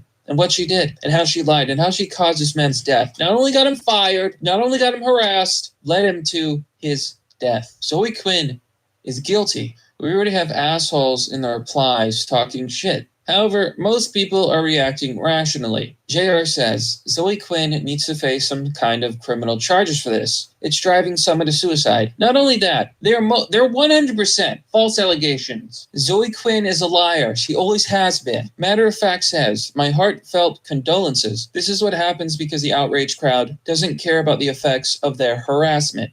Tragic. Ivan says, God, I don't think anyone wanted it to end like this. I am sorry for your loss. Hope it highlights how rehabilitation is the only right option as opposed to punishment. Nada Cruz says, it's what happens with witch hunts. The vulnerable ones are the most unprotected. Pre-infection says that the mob prefers this outcome to none at all, whenever it manifests. Just because they regret it after the fact doesn't mean a legitimate lust for blood was non-existent. Veclav Lasina says, all it took was an allegation from a notorious liar. I hope it doesn't end here with the punishment thing. Yeah, Zoe Quinn should be sued. She should be disparaged. She should be something. She needs to face consequences for her actions. She's always lying. She's always twisting the truth. She's a con artist, like a lot of those people are. They make me sick. They're disgusting. I hope they suffer for what they've done. I wish them nothing but the worst. Cherno says Zoe Quinn should be arrested for manslaughter. Now, this is definitely her fault. There's no other way to paint it. Not in the Woods studio cuts ties with designer after abuse allegations. Indie developer Zoe Quinn alleges assault and abuse from a developer, Alec Holowaka. This story came out August 29th. News of Alec's death came out today. August 31st. So he got fired from his job. He was a game developer. She made false accusations. And the man is now gone. I bet she has no goddamn remorse. She's a chronic liar. She's a pathological liar. She has no place in the games industry. She's a sick person. It looks like people are finally calling her out, so that's good news at least. Now, away from her, despicable wench. On Wednesday, the other developers behind Night in the Woods said they were cutting ties with Holowka and canceling an in-development project, among other changes to the studio. So, Holowka was someone who struggled his entire life. He was working what is basically a dream job as a game dev, or at least one of the developers, and he got fired. She ruined his life. She made a false accusation. There's no way in hell that the girl who cried wolf told the truth in the end, because she's been lying her entire career. And one day, it will bite her in the ass. Now, I've seen Zoe Quinn. I've seen plenty of her. And I can tell you right now, there's nothing there worth risking your entire career for. I do not believe that Alec would have any desire whatsoever to touch her in any manner whatsoever. She is not desirable. Here in the comment section of even this article, Good Citizen 1984 says, innocent until proven, fair trial, due process. All of these concepts are outdated, and the mob mentality from Twitter is now the new judge. Yeah. It's like Black Mirror or that episode of, what was it called? The Star Trek show, the modern one, but it's not Star Trek. Social media decides, judge, court, and jury. It's so stupid. Mobs don't know anything, and they're gullible. They follow the outrage, not knowing what they're doing. This is sick. I hate these people. I hate these people who enable this behavior, who enable liars, who cause all this suffering. I will tell the truth. I will talk out against these monsters. These monsters who think it's okay to harass people because of allegations with no evidence, no proof, nothing. These people are sick. These people are liars. These people are all disgusting human beings. Me Too has claimed its first victim. A man is finally dead because of false accusations. So what are we to do? Avoid women. Avoid them at any and all costs. Make them suffer by giving them zero attention and zero consideration. Don't hire women. You won't have to deal with this, with false allegations, if you don't hire them either. Me Too will have repercussions. So maybe people like Zoe Quinn won't be charged with the crime that she definitely deserves. But maybe, just maybe, no one will ever hire her again because she has a history of lying and making false accusations. And any man who would hire Zoe Quinn would be stupid to put himself at risk. In fact, every single one of these Me Too people, do you really want to be the man that hire someone who made false allegations in the past and will most likely do so again? I think the answer is simple, no. But that's merely the obvious. Well, that's all for now, folks. What do you think about this story? What do you think about Me Too? What do you think about Alec Holika? What do you think about this entire mess? Zoe Quinn has blood on her hands, as far as I'm concerned, and 99% she's a liar. It's honestly 100%. False allegations, zero evidence, cost him his job. He had mental health problems, has pushed him over the edge. He was probably harassed. She needs to suffer consequences for this. That's just my opinion, and let me know yours. If you want to support the channel, all links are in the description. I want to thank everyone who's joined on Patreon and Subscribestar, and for everyone who's been sharing my videos on social media. This is terrible. I'd better go before I rage. As always, thanks for watching. This has been Mr. Obvious, and I'll see you all next time.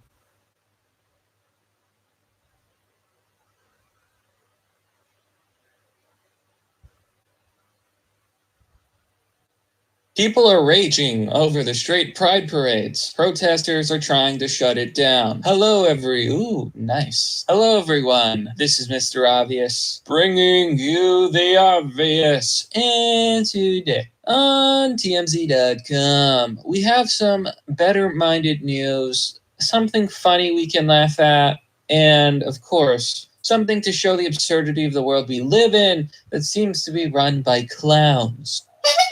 Here you can see, on TMZ, straight pride parade, marching through Boston, cops, protesters standing by. So for those of you that don't know about the straight pride parade, let me fill you in. The straight pride parade was a parody event to showcase the insanity of the left. It was meant to be an ironic and funny, somewhat trolly event to celebrate straight pride, as well as everyone. Everyone was invited to the straight pride parade, regardless of sexual orientation. The whole point here is that the entire pride movement, largely run by the left, has gotten out of control. It's insane. And it's also kind of like it's okay to be white. It's brilliant. You run an event, it's okay to be straight. It's good to be straight. It's great to be straight. To prove that the left is insane. Because if they attack this event, what are they saying? They're saying it's not okay to be straight. By attacking the straight pride parade, you're proving that there's a bias in the mainstream and in the mainstream left against straight people. You prove the insanity. You prove to everyone, the normies, that we're living in clown world. But before we look further into this story, monetization on my channel has been completely disabled. That is why I would like to thank everyone who has joined me on Patreon and Subscribestar, and to all of those who have been sharing my videos by posting them on social media. All of it is a great help,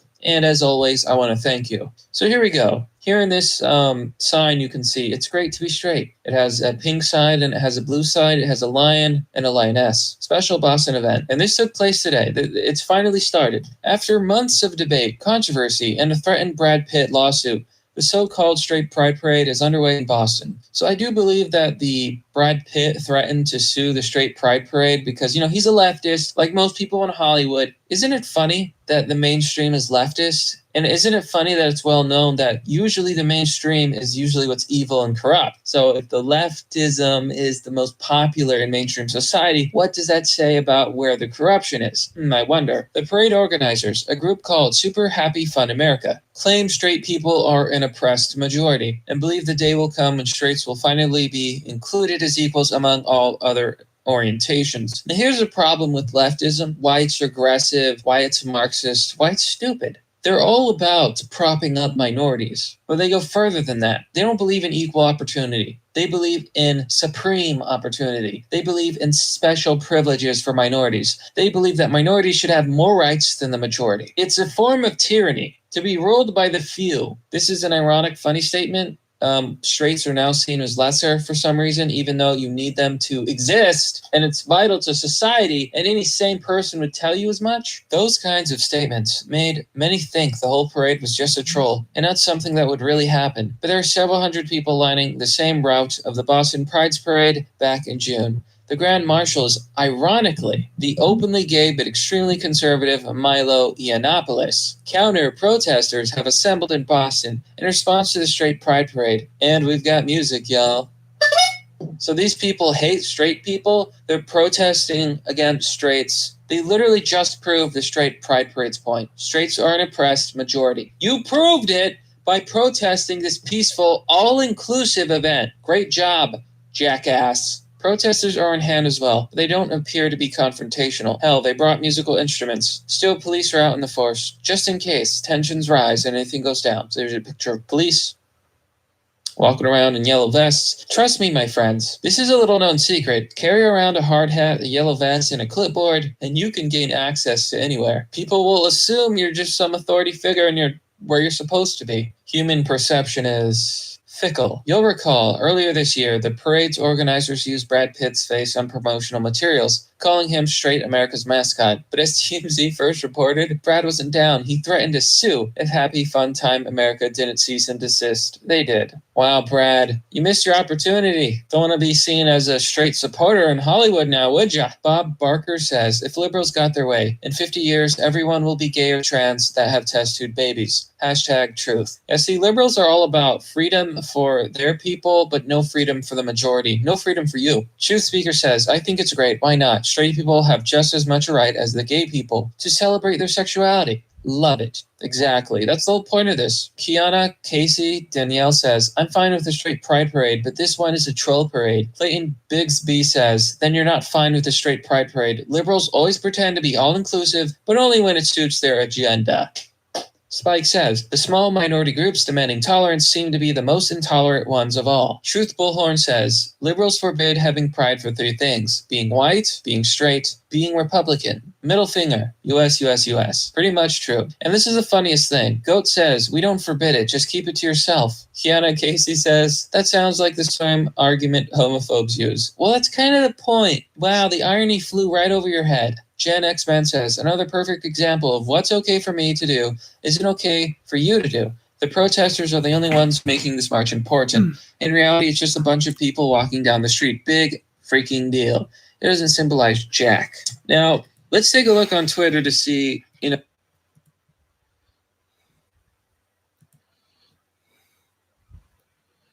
it has to end now.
It is what was shown at E3.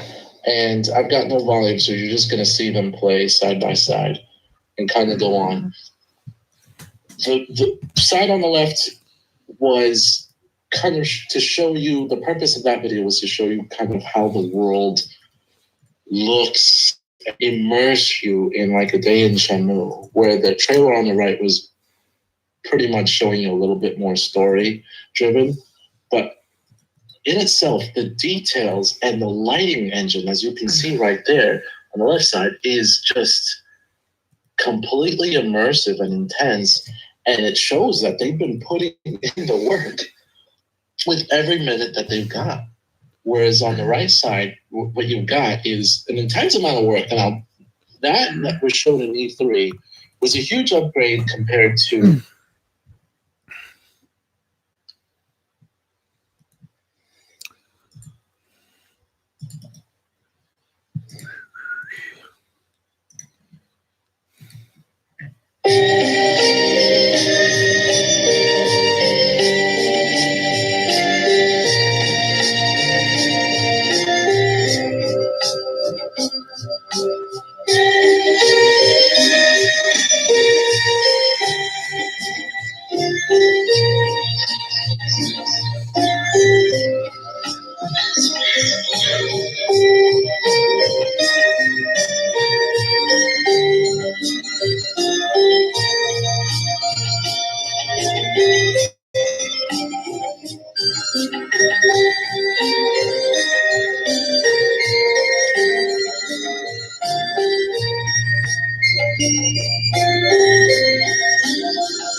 Don't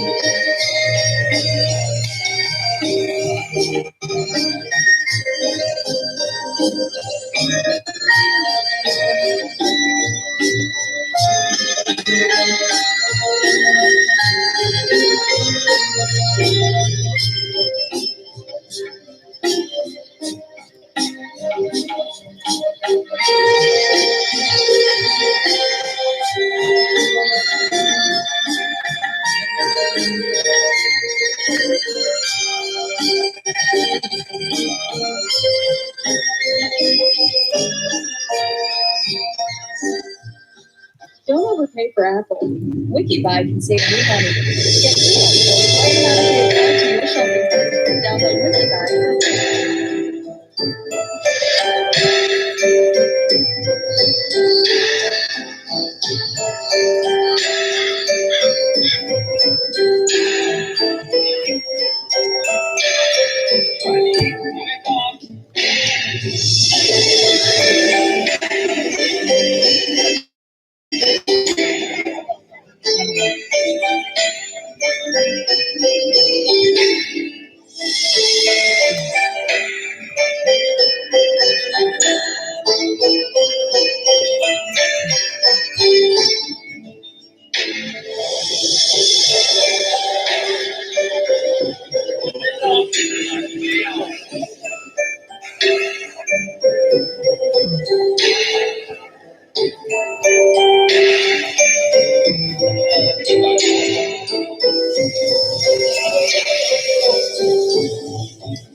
Hey everyone, we are back in Control, Remedy's amazing new exploration shooter game. And we started looking at this one when it came out, and as much as we loved the game, it was clear that the further you progressed into it on the consoles, the more inconsistent performance got.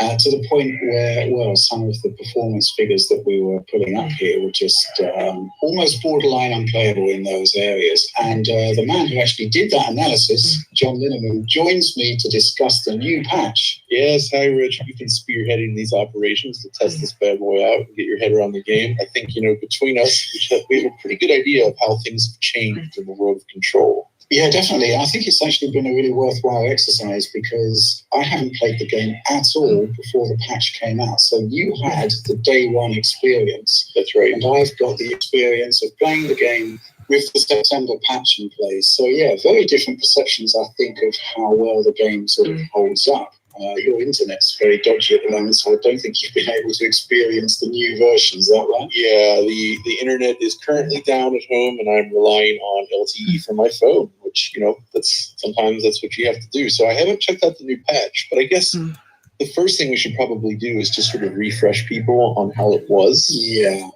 Just to understand why this patch makes a difference. Yeah, so at the moment we've only got the PlayStation version available, the Xbox patch, and indeed a further PC patch coming in a few days, I believe.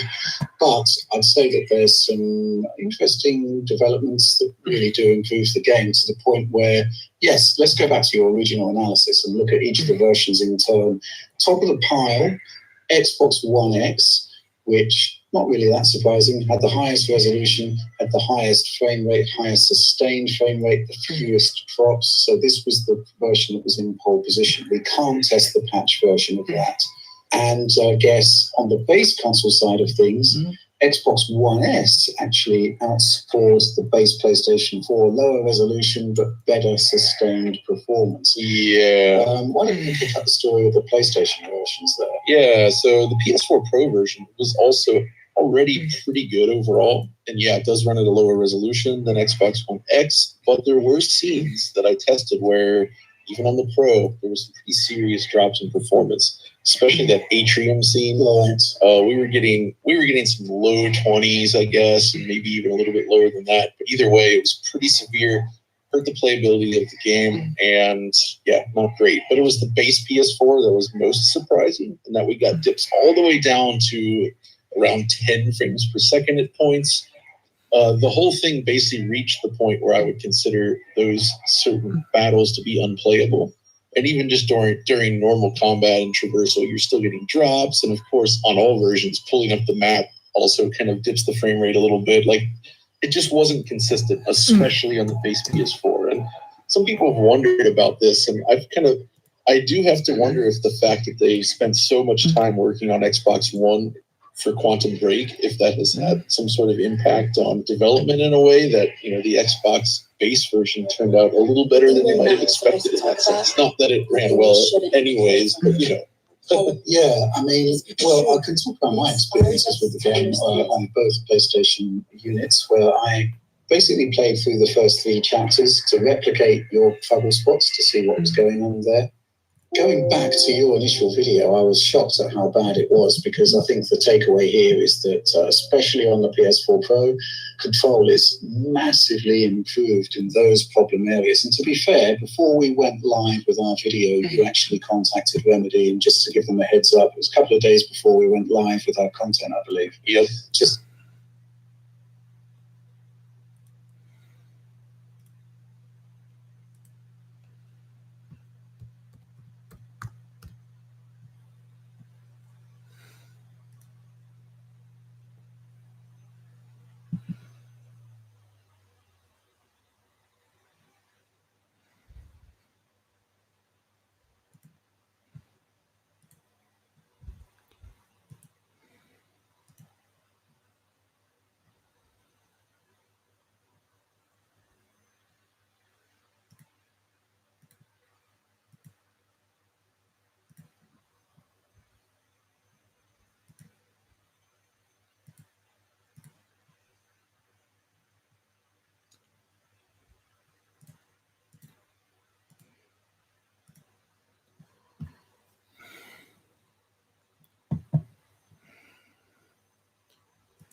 PSVE e LIVRE unem esforços para PSVE e LIVRE unem esforços na criação de cotas raciais em nome da luta contra o racismo.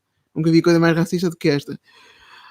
A senegalesa Beatriz Gomes nem sequer é portuguesa, nem sequer é de meio colónia portuguesa. Do BE diz que Portugal subjugou as suas civilizações. Então porquê que veio para Portugal? E que contribuiu para a ideia de supremacia e de outros povos. Não havia civilizações em África quando os portugueses chegaram lá. Só houve civilizações depois dos portugueses chegarem lá.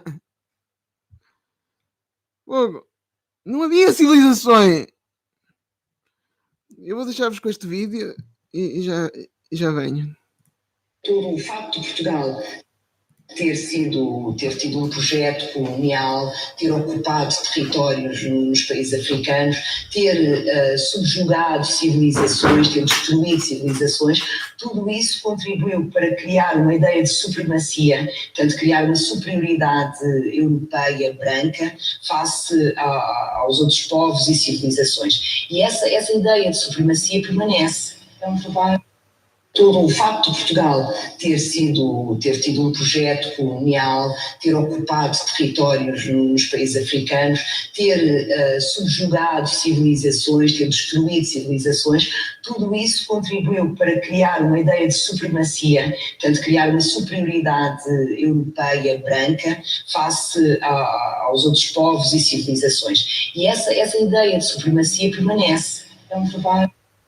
Todo o facto de Portugal ter tido um projeto colonial, ter ocupado territórios nos países africanos, ter subjugado civilizações, ter destruído civilizações, tudo isso contribuiu para criar uma ideia de supremacia, portanto, criar uma superioridade europeia branca face aos outros povos e civilizações. E essa ideia de supremacia permanece. Todo o facto de Portugal ter tido um projeto colonial, ter ocupado territórios nos países africanos, ter subjugado civilizações, ter destruído civilizações, tudo isso contribuiu para criar uma ideia de supremacia, portanto, criar uma superioridade europeia branca face aos outros povos e civilizações. E essa ideia de supremacia permanece. Então, todo o facto de Portugal. Eu não quero ser mauzinho, mas ela nem sequer sabe falar direito português. Portugal, um projeto colonial. Não, eu acho que ela queria dizer que Portugal tinha um projeto colonial. Portugal é um projeto colonial? Faz sentido. Portugal tem uma história muito mais rica. Tem uma história extremamente rica antes, durante e depois do tempo dos descobrimentos, que nem sequer. Não havia pessoas a viver. Os pretos vêm do Congo, carago. Vamos deixar assim. Vejam aquele vídeo feito do Zimbábue.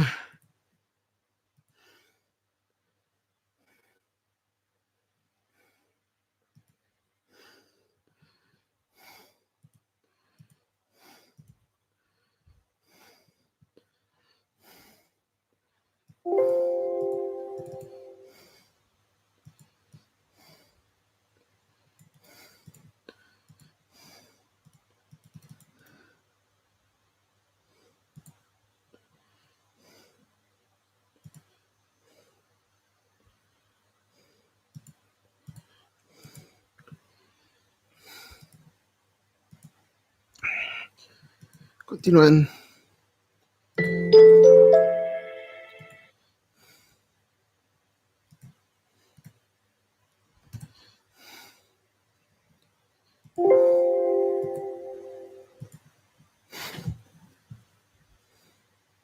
To say, right, this is what we found, just so there's no nasty surprises when we go live. And the good news is that in all of those problem areas you identified, there are big improvements. So in the atrium section, the sort of staircase battle that you have there, it's a huge improvement, I'd say, overall. It's far more sustained in performance terms, and it does still drop. I don't think Remedy is saying in their patch notes that things have been completely improved and that it's fixed.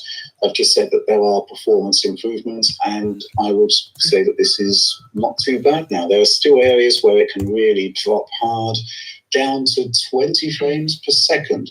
That's not good, but it's more about consistency, I think. You would have those sustained drops, and now it's much better. So this is good news. The atrium section, which was the big sort of stress test, I won't say it's fixed because it's quite good now.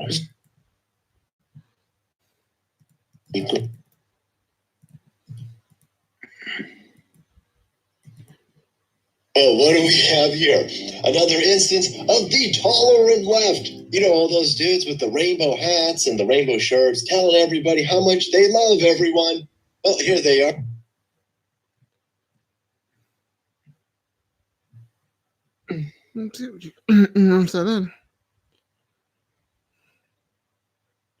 Are specifically showing up to the Modesto Straight Pride event with the stated purpose to encircle everybody there, shout them down, and scare them out of town. Hold on a second.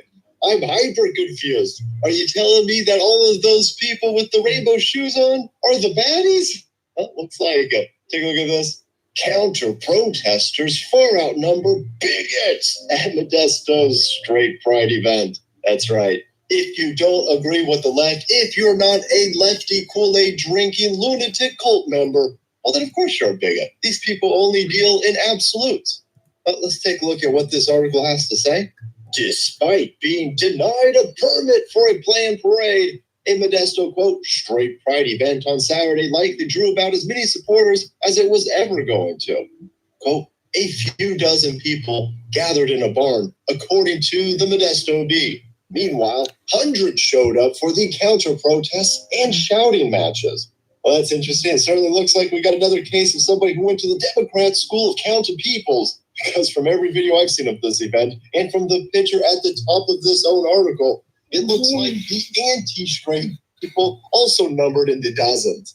But of course, they're flaming lefty liars, so you got to count everybody 15 times. I'm looking at you, Elizabeth Warren. Let's also talk a little bit about the denial of the straight pride permit. I guess it's not surprising why they glossed over that in this article, considering the reason why the straight pride people were denied a permit was because the police and the city officials weren't sure they can cover the barrage of assaults that Antifa and these LGBTQ community were going to do to Modesto, right? The straight pride people weren't threatening to burn anything down. They weren't threatening to riot.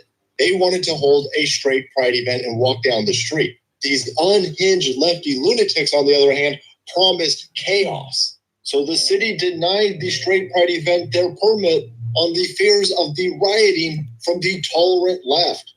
They then gave the straight pride event organizers a limited amount of time to file new paperwork and find a new insurance company in order to hold the parade. And of course, that proved impossible. But I guess we're just going to gloss over the entire fact here that the LGBTQ community of Modesto used their political clout to shut down another event that they disagreed with. So let's head back into this article. What are you guys disagreeing with? What are you anti-straight pride, pro-LGBTQ community people so worried about with a straight pride event? Well, let's go see. Straight prider Don Grundman has had ulterior motives in trying to launch this event all along. The San Leandro-based chiropractor may really hate LGBTQ people and believe they're all molesting children, but he also hates abortion. And a closed Planned Parenthood clinic was the second and only stop of his group's march on Saturday. There, they could be heard shouting, quote, "Build the wall," and quote, "for..." A young boy escapes from vegan parents. He was malnourished and weighed only 65 pounds at 13 years old. Hello, everyone. This is Mr. Obvious, bringing you the obvious. And today on Inquisitor.com. So, a severely malnourished Ohio boy forced into a vegan diet escapes home. Parents charged with neglect. The 13-year-old boy weighed just 65 pounds. Now, I've spoken about veganism in the past. I believe it is a cult. If you listen to vegans talk about their diet, talk about their lifestyle, they have an air of superiority. They think they're better than you because they eat vegetables. However, here's the thing. Humans are omnivores. We're not meant to just eat vegetables. And there are many vitamins and nutrients that we need and much more easily obtain from meat, fish, all sorts of animal products. Humans are omnivores. Even chimps aren't vegans. Chimps eat meat. Heck, they'll even eat other chimps. Did you know that even deer and cows occasionally will scoop up small birds and eat them for a little bit of extra protein? Even nature thinks vegans are wrong. Now, for those of you new to the channel, this channel is completely demonetized. That means it's ad-free. If you want to support me, check out the links down below to my Patreon or Subscribestar page. Sharing the video also helps. All support is appreciated. So this article is by Aaron Homer. A severely malnourished Ohio boy escaped from his parents' homes and managed to find help.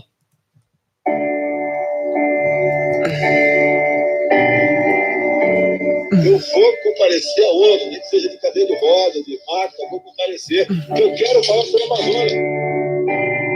Eu vou lá para ver o jogo de Chapecoense.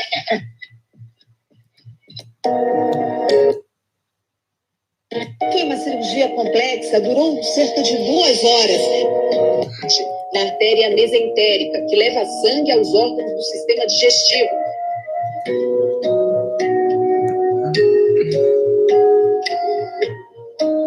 Foi uma cirurgia complexa, durou cerca de 2 horas.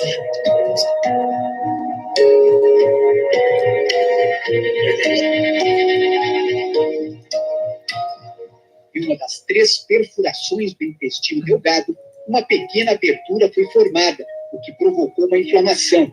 Essa inflamação gerou o quadro de aderência, que é a obstrução intestinal, ou seja, dificuldade para a passagem de alimentos pelo intestino.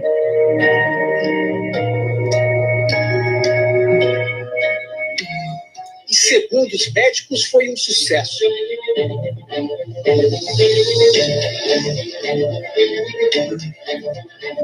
Brasil acima de tudo, Deus acima de tudo. Muito obrigado.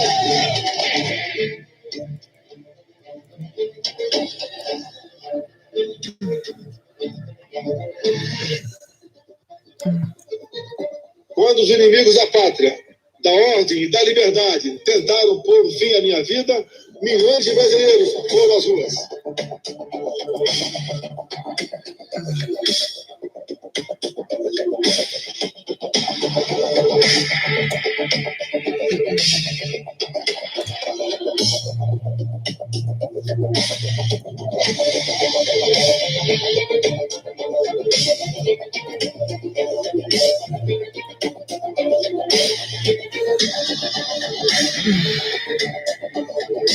A facada perfurou o intestino grosso de Jair Bolsonaro. Na época, os médicos retiraram 10 centímetros do órgão e foi separado em duas partes.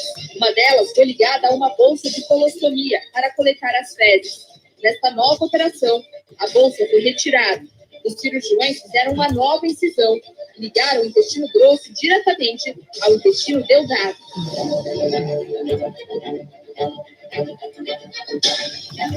A cirurgia a que Jair Bolsonaro foi submetido no domingo corrigiu uma hérnia incisional que aparece por uma falha de cicatrização em cortes anteriores.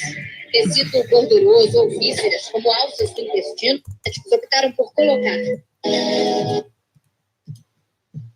What's going on? Well, I love climate change. I love when the left runs around and tells everybody how if we just eat less hamburgers and give up on airplanes and get rid of all those evil cows, we can save this planet. If you don't take drastic action, then within 12 years, this planet completely gone, right?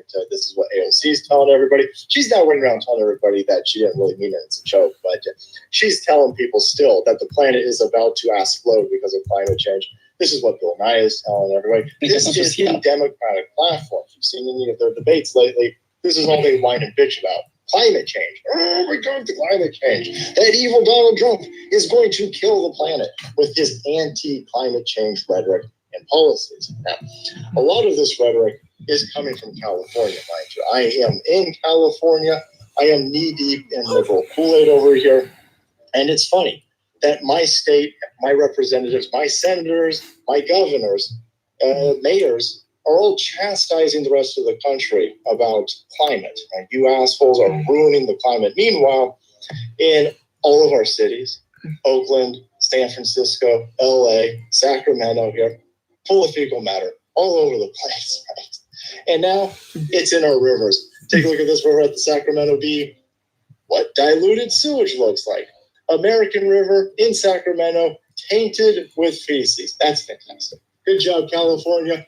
This is what it looks like when Democrats run a state, right? We can't keep fecal matter off the sidewalks and out of our rivers, but we're going to chastise the rest of the country when it comes to climate change, right? If you can't keep fecal matter off your sidewalks, shut the fuck up about climate change, right? One's real easy to solve. Right? Even if we took all of your lefty rhetoric on climate change, it's way easier to keep poop off the street, right? Work on that before you start telling the rest of the planet to not eat meat, to get rid of their air conditioners, to stop driving and flying. So anyway, let's take a look at what this article has to say. A grocery sack containing what appeared to be human feces hung from a branch over the American River. A short boat ride upstream from one of Sacramento's most popular summertime swimming areas. And let's not miss the irony here that Californians are such poor stewards of their rivers that they will trash the river. Are they trashing it because they're so against America that they're like, oh, American River, we will show these racists. America was never great and dump their fecal matter into the river? Not quite sure. Maybe they'll let us know in the rest of this article here. You know those lefties out there, man. They hate cops. They hate the American flag. They hate our soldiers. I wouldn't be shocked if they were crapping in this river as some sort of protest against Orange Man Bad. But anyway, nearby, a makeshift toilet was perched over a hole in the sand, feet from the water line, and a short walk from a couple of tents, and a man washing a shirt in the river. And this dude then gives the report a little insight into his day. Quote, depends on my mood. But if I have to go, I pop a squat, said another nearby homeless man before paddling away in a blue kayak. The scenes on the American late last month illustrate an ongoing public health and environmental crisis in one of the two rivers that flow through California's capital city. As Sacramento's homeless population grows, the encampments and lack of public bathrooms for the people who live along the banks have created a risk of disease, public health data and interviews show. The Sacramento Bee investigation found high levels of E. coli bacteria, a sign of fecal contamination along the lower stretch of the American, where homeless camps line the banks, residents walk their dogs, and where thousands of swimmers dip into the water to escape Sacramento's summer's heat. So there you have it, everybody. More proof that you shouldn't let lefties run anything.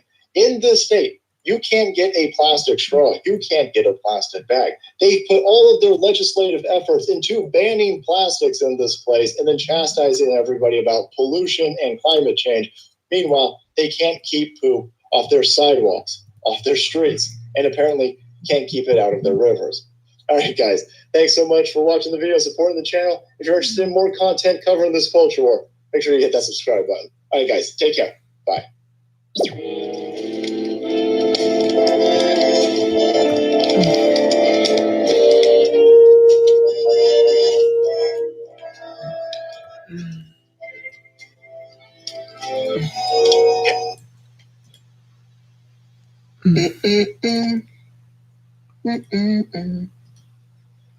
We love the internet, but the Mas esse vídeo, internet quando is foi para a tracking. comunicação social, hoje, à hora do almoço, ele já foi, digamos, manipulado. Porquê? Porque eles conseguiram retirar toda a essência do vídeo, que é a aflição de uma mãe, de um filho, e realmente apontar o dedo a quem estava a proceder daquela maneira, de uma maneira selvagem, parecia um faroeste autêntico.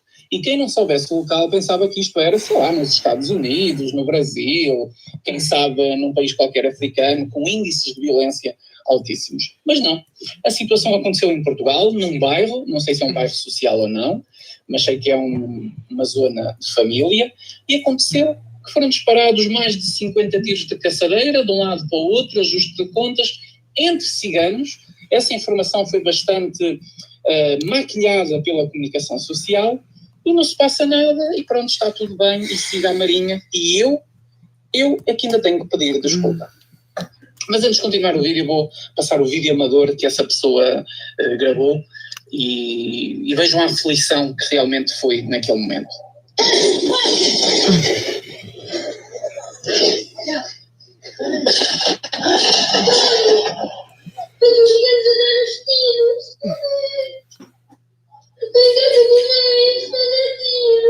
Estou na rua. Calma, calma.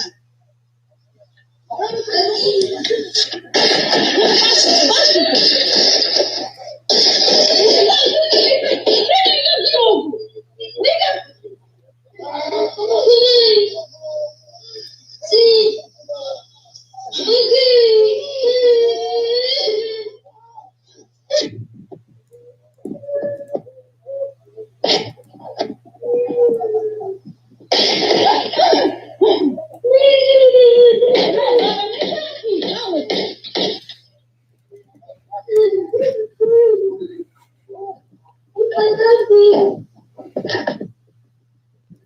A sua filha está ali na nossa porta.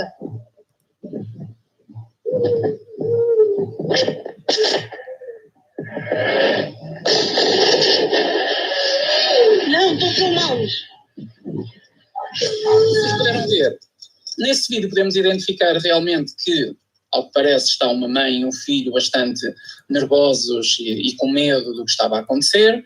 Ao que parece, a criança estava a tentar ligar para a polícia ou alertar alguém, identificou o que é que estava a acontecer, que eram ciganos que estavam aos tiros, mas a comunicação social, ou pelo menos o telejornal da SIC, conseguiu ocultar esta informação de uma forma bastante, digamos, profissional, não é? Bem ao estilo da desinformação do nosso jornalismo. Isto tudo fez-me lembrar, que nos últimos tempos, nós, sociedade, temos sido oprimidos. Nós é que temos sido oprimidos. Porque nós já não podemos dar a nossa opinião sobre estes acontecimentos. Porque nós não podemos julgar as pessoas, sejam ciganos, sejam o que for. Porque nós temos que nos portar bem. Porque nós temos de aceitar toda a gente e temos que aceitar o multiculturalismo que eles querem impingir no nosso próprio país. Eu lembro-me, por exemplo, que saiu um artigo no Público, onde um historiador, José qualquer coisa, agora não me lembro o nome, mas eu vou deixar em um print, disse que nós deveríamos pedir, ou seja, Portugal deveria pedir desculpa aos ciganos.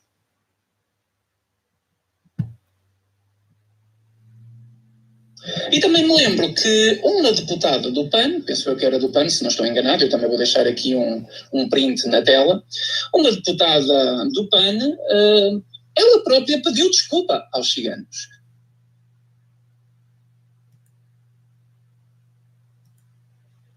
Isto fez-me refletir sobre vários casos que têm acontecido na sociedade, que ninguém pede aos ciganos para nos pedir desculpa. É que nós temos que lhes pedir desculpa a eles, mas eles não têm que nos pedir desculpa. Nomeadamente, eu lembrei-me de uma situação, que eu já gravei aqui alguns vídeos. Olha, uma dessas situações foi aqui, este canal conservador, fascista, opressor, que é assim que ele é classificado, da extrema-direita. É assim que a mídia e comunicação social classificam este canal. Este canal é que teve de fazer um artigo para, primeiro, falar, dar a minha opinião e depois divulgar o que aconteceu, neste caso, com um casal de namorados homossexual que foram agredidos em Coimbra, à entrada do shopping, por uma família de ciganos. Só porque os dois rapazes deram um beijo de despedida porque um deles ia trabalhar.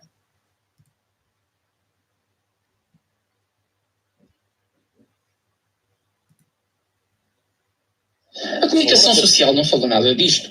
Saiu um ou outro artigo, nada de especial. A nossa extrema-esquerda, porque nunca havia comunicação social a falar destes rótulos em relação à esquerda, os nossos partidos progressistas, como o Bloco de Esquerda, o PAN, o PS, que vem por aí fora, não é? Que é, basicamente isto é tudo de esquerda.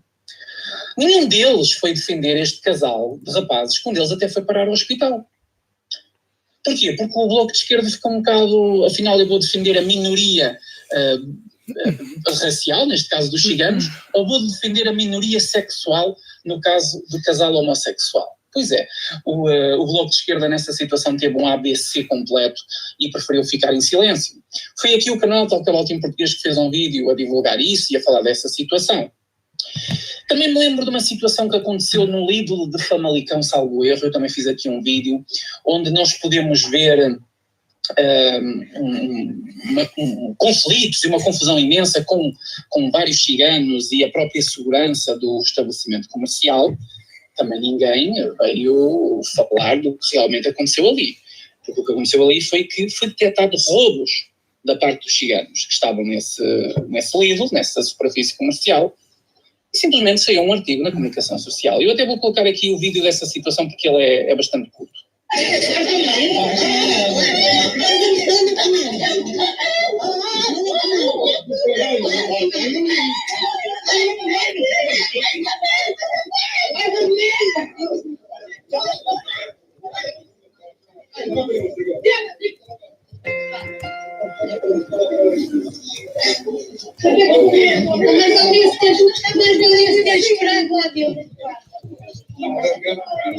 E isto também me fez lembrar outra situação que foi a agressão de um jovem ao pé do McDonald's, eu penso que também foi em Coimbra, junto ao McDonald's, por parte de 2 ciganos, onde os mesmos nunca foram condenados, e já passou 2 ou 3 anos dessa agressão, e os mesmos nunca foram condenados.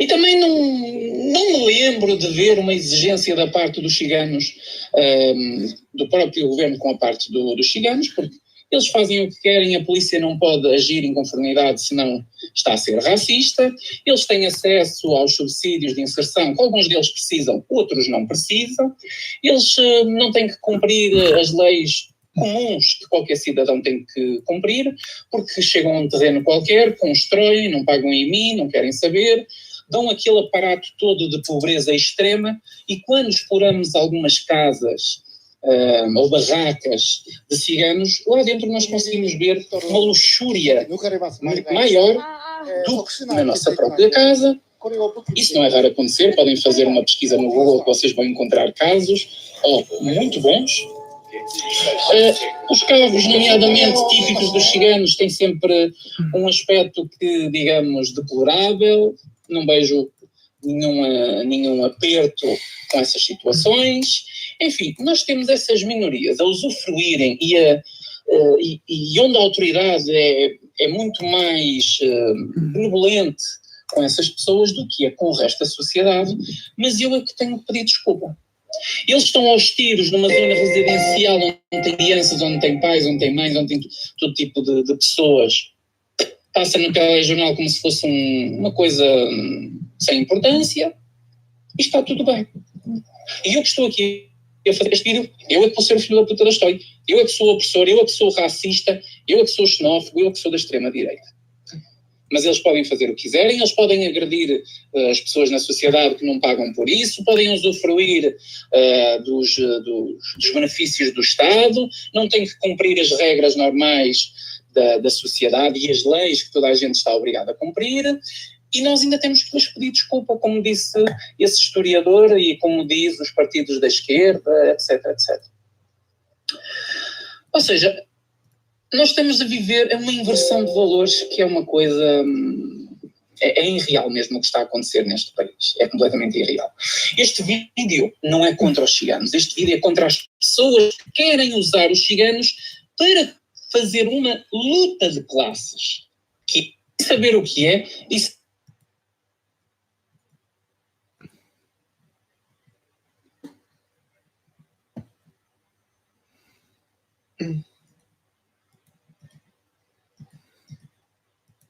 So you've got your 100 metres, you've got your 110 metre hurdles, long jump, javelin, you've got to get to 45 degrees, waggle your joystick, break your joystick, smash your keyboard up, all that sort of things just to get a better time than whoever it is you're playing against, or indeed the computer. Set those records. Everyone loved this game back in the day. It was massively popular.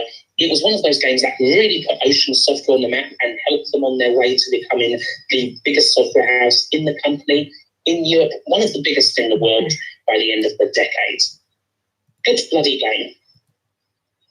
We're sticking with Ocean for number 54, a much later conversion of theirs. We have Pan. Pan got a fantastic conversion on pretty much all the microcomputer formats. To be fair, it's not exactly it's a game that's not easy to scrap. I mean, you've got these balls that are bouncing around, and you just got to blast them to Kingdom Come. It's so simple, it's brilliant. You know, how can you really screw this up? And they certainly didn't screw this up on the Spectrum. It's one of the finer conversions of the game. Sure, again, the graphics aren't necessarily the same as other versions, but the gameplay, it cannot go wrong. There you go. Another conversion from the arcades, and perhaps not one that's quite as well.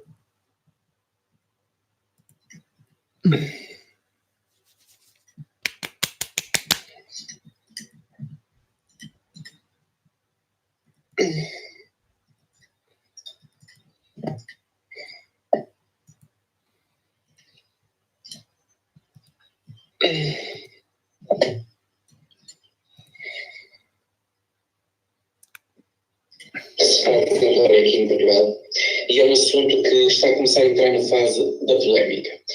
E neste caso ainda bem que está a entrar na fase da polémica, porque é exatamente graças a isso que as pessoas conseguem saber o que está a acontecer pelo país. Porque senão as pessoas não sabem nada, pensam que está tudo bem, ou está tudo na mesma, ou não está, ou seja, como for.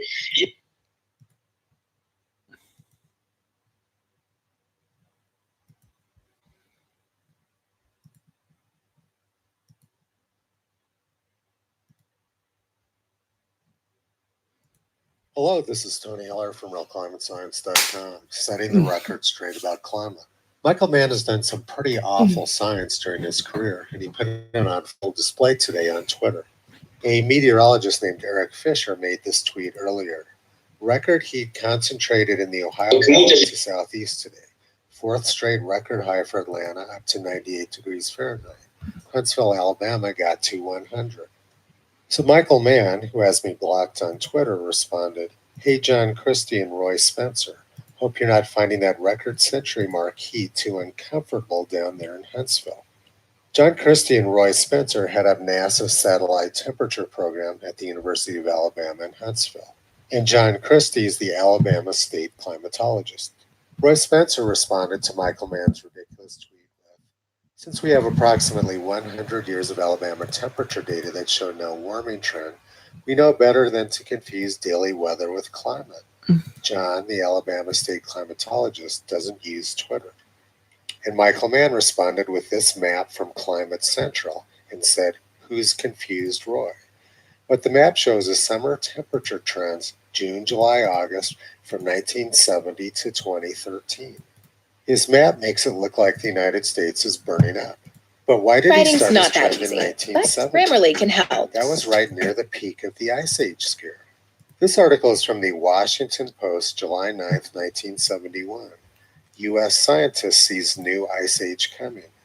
The world could be as little as 50 or 60 years away from a disastrous new ice age, a leading atmospheric scientist predicts.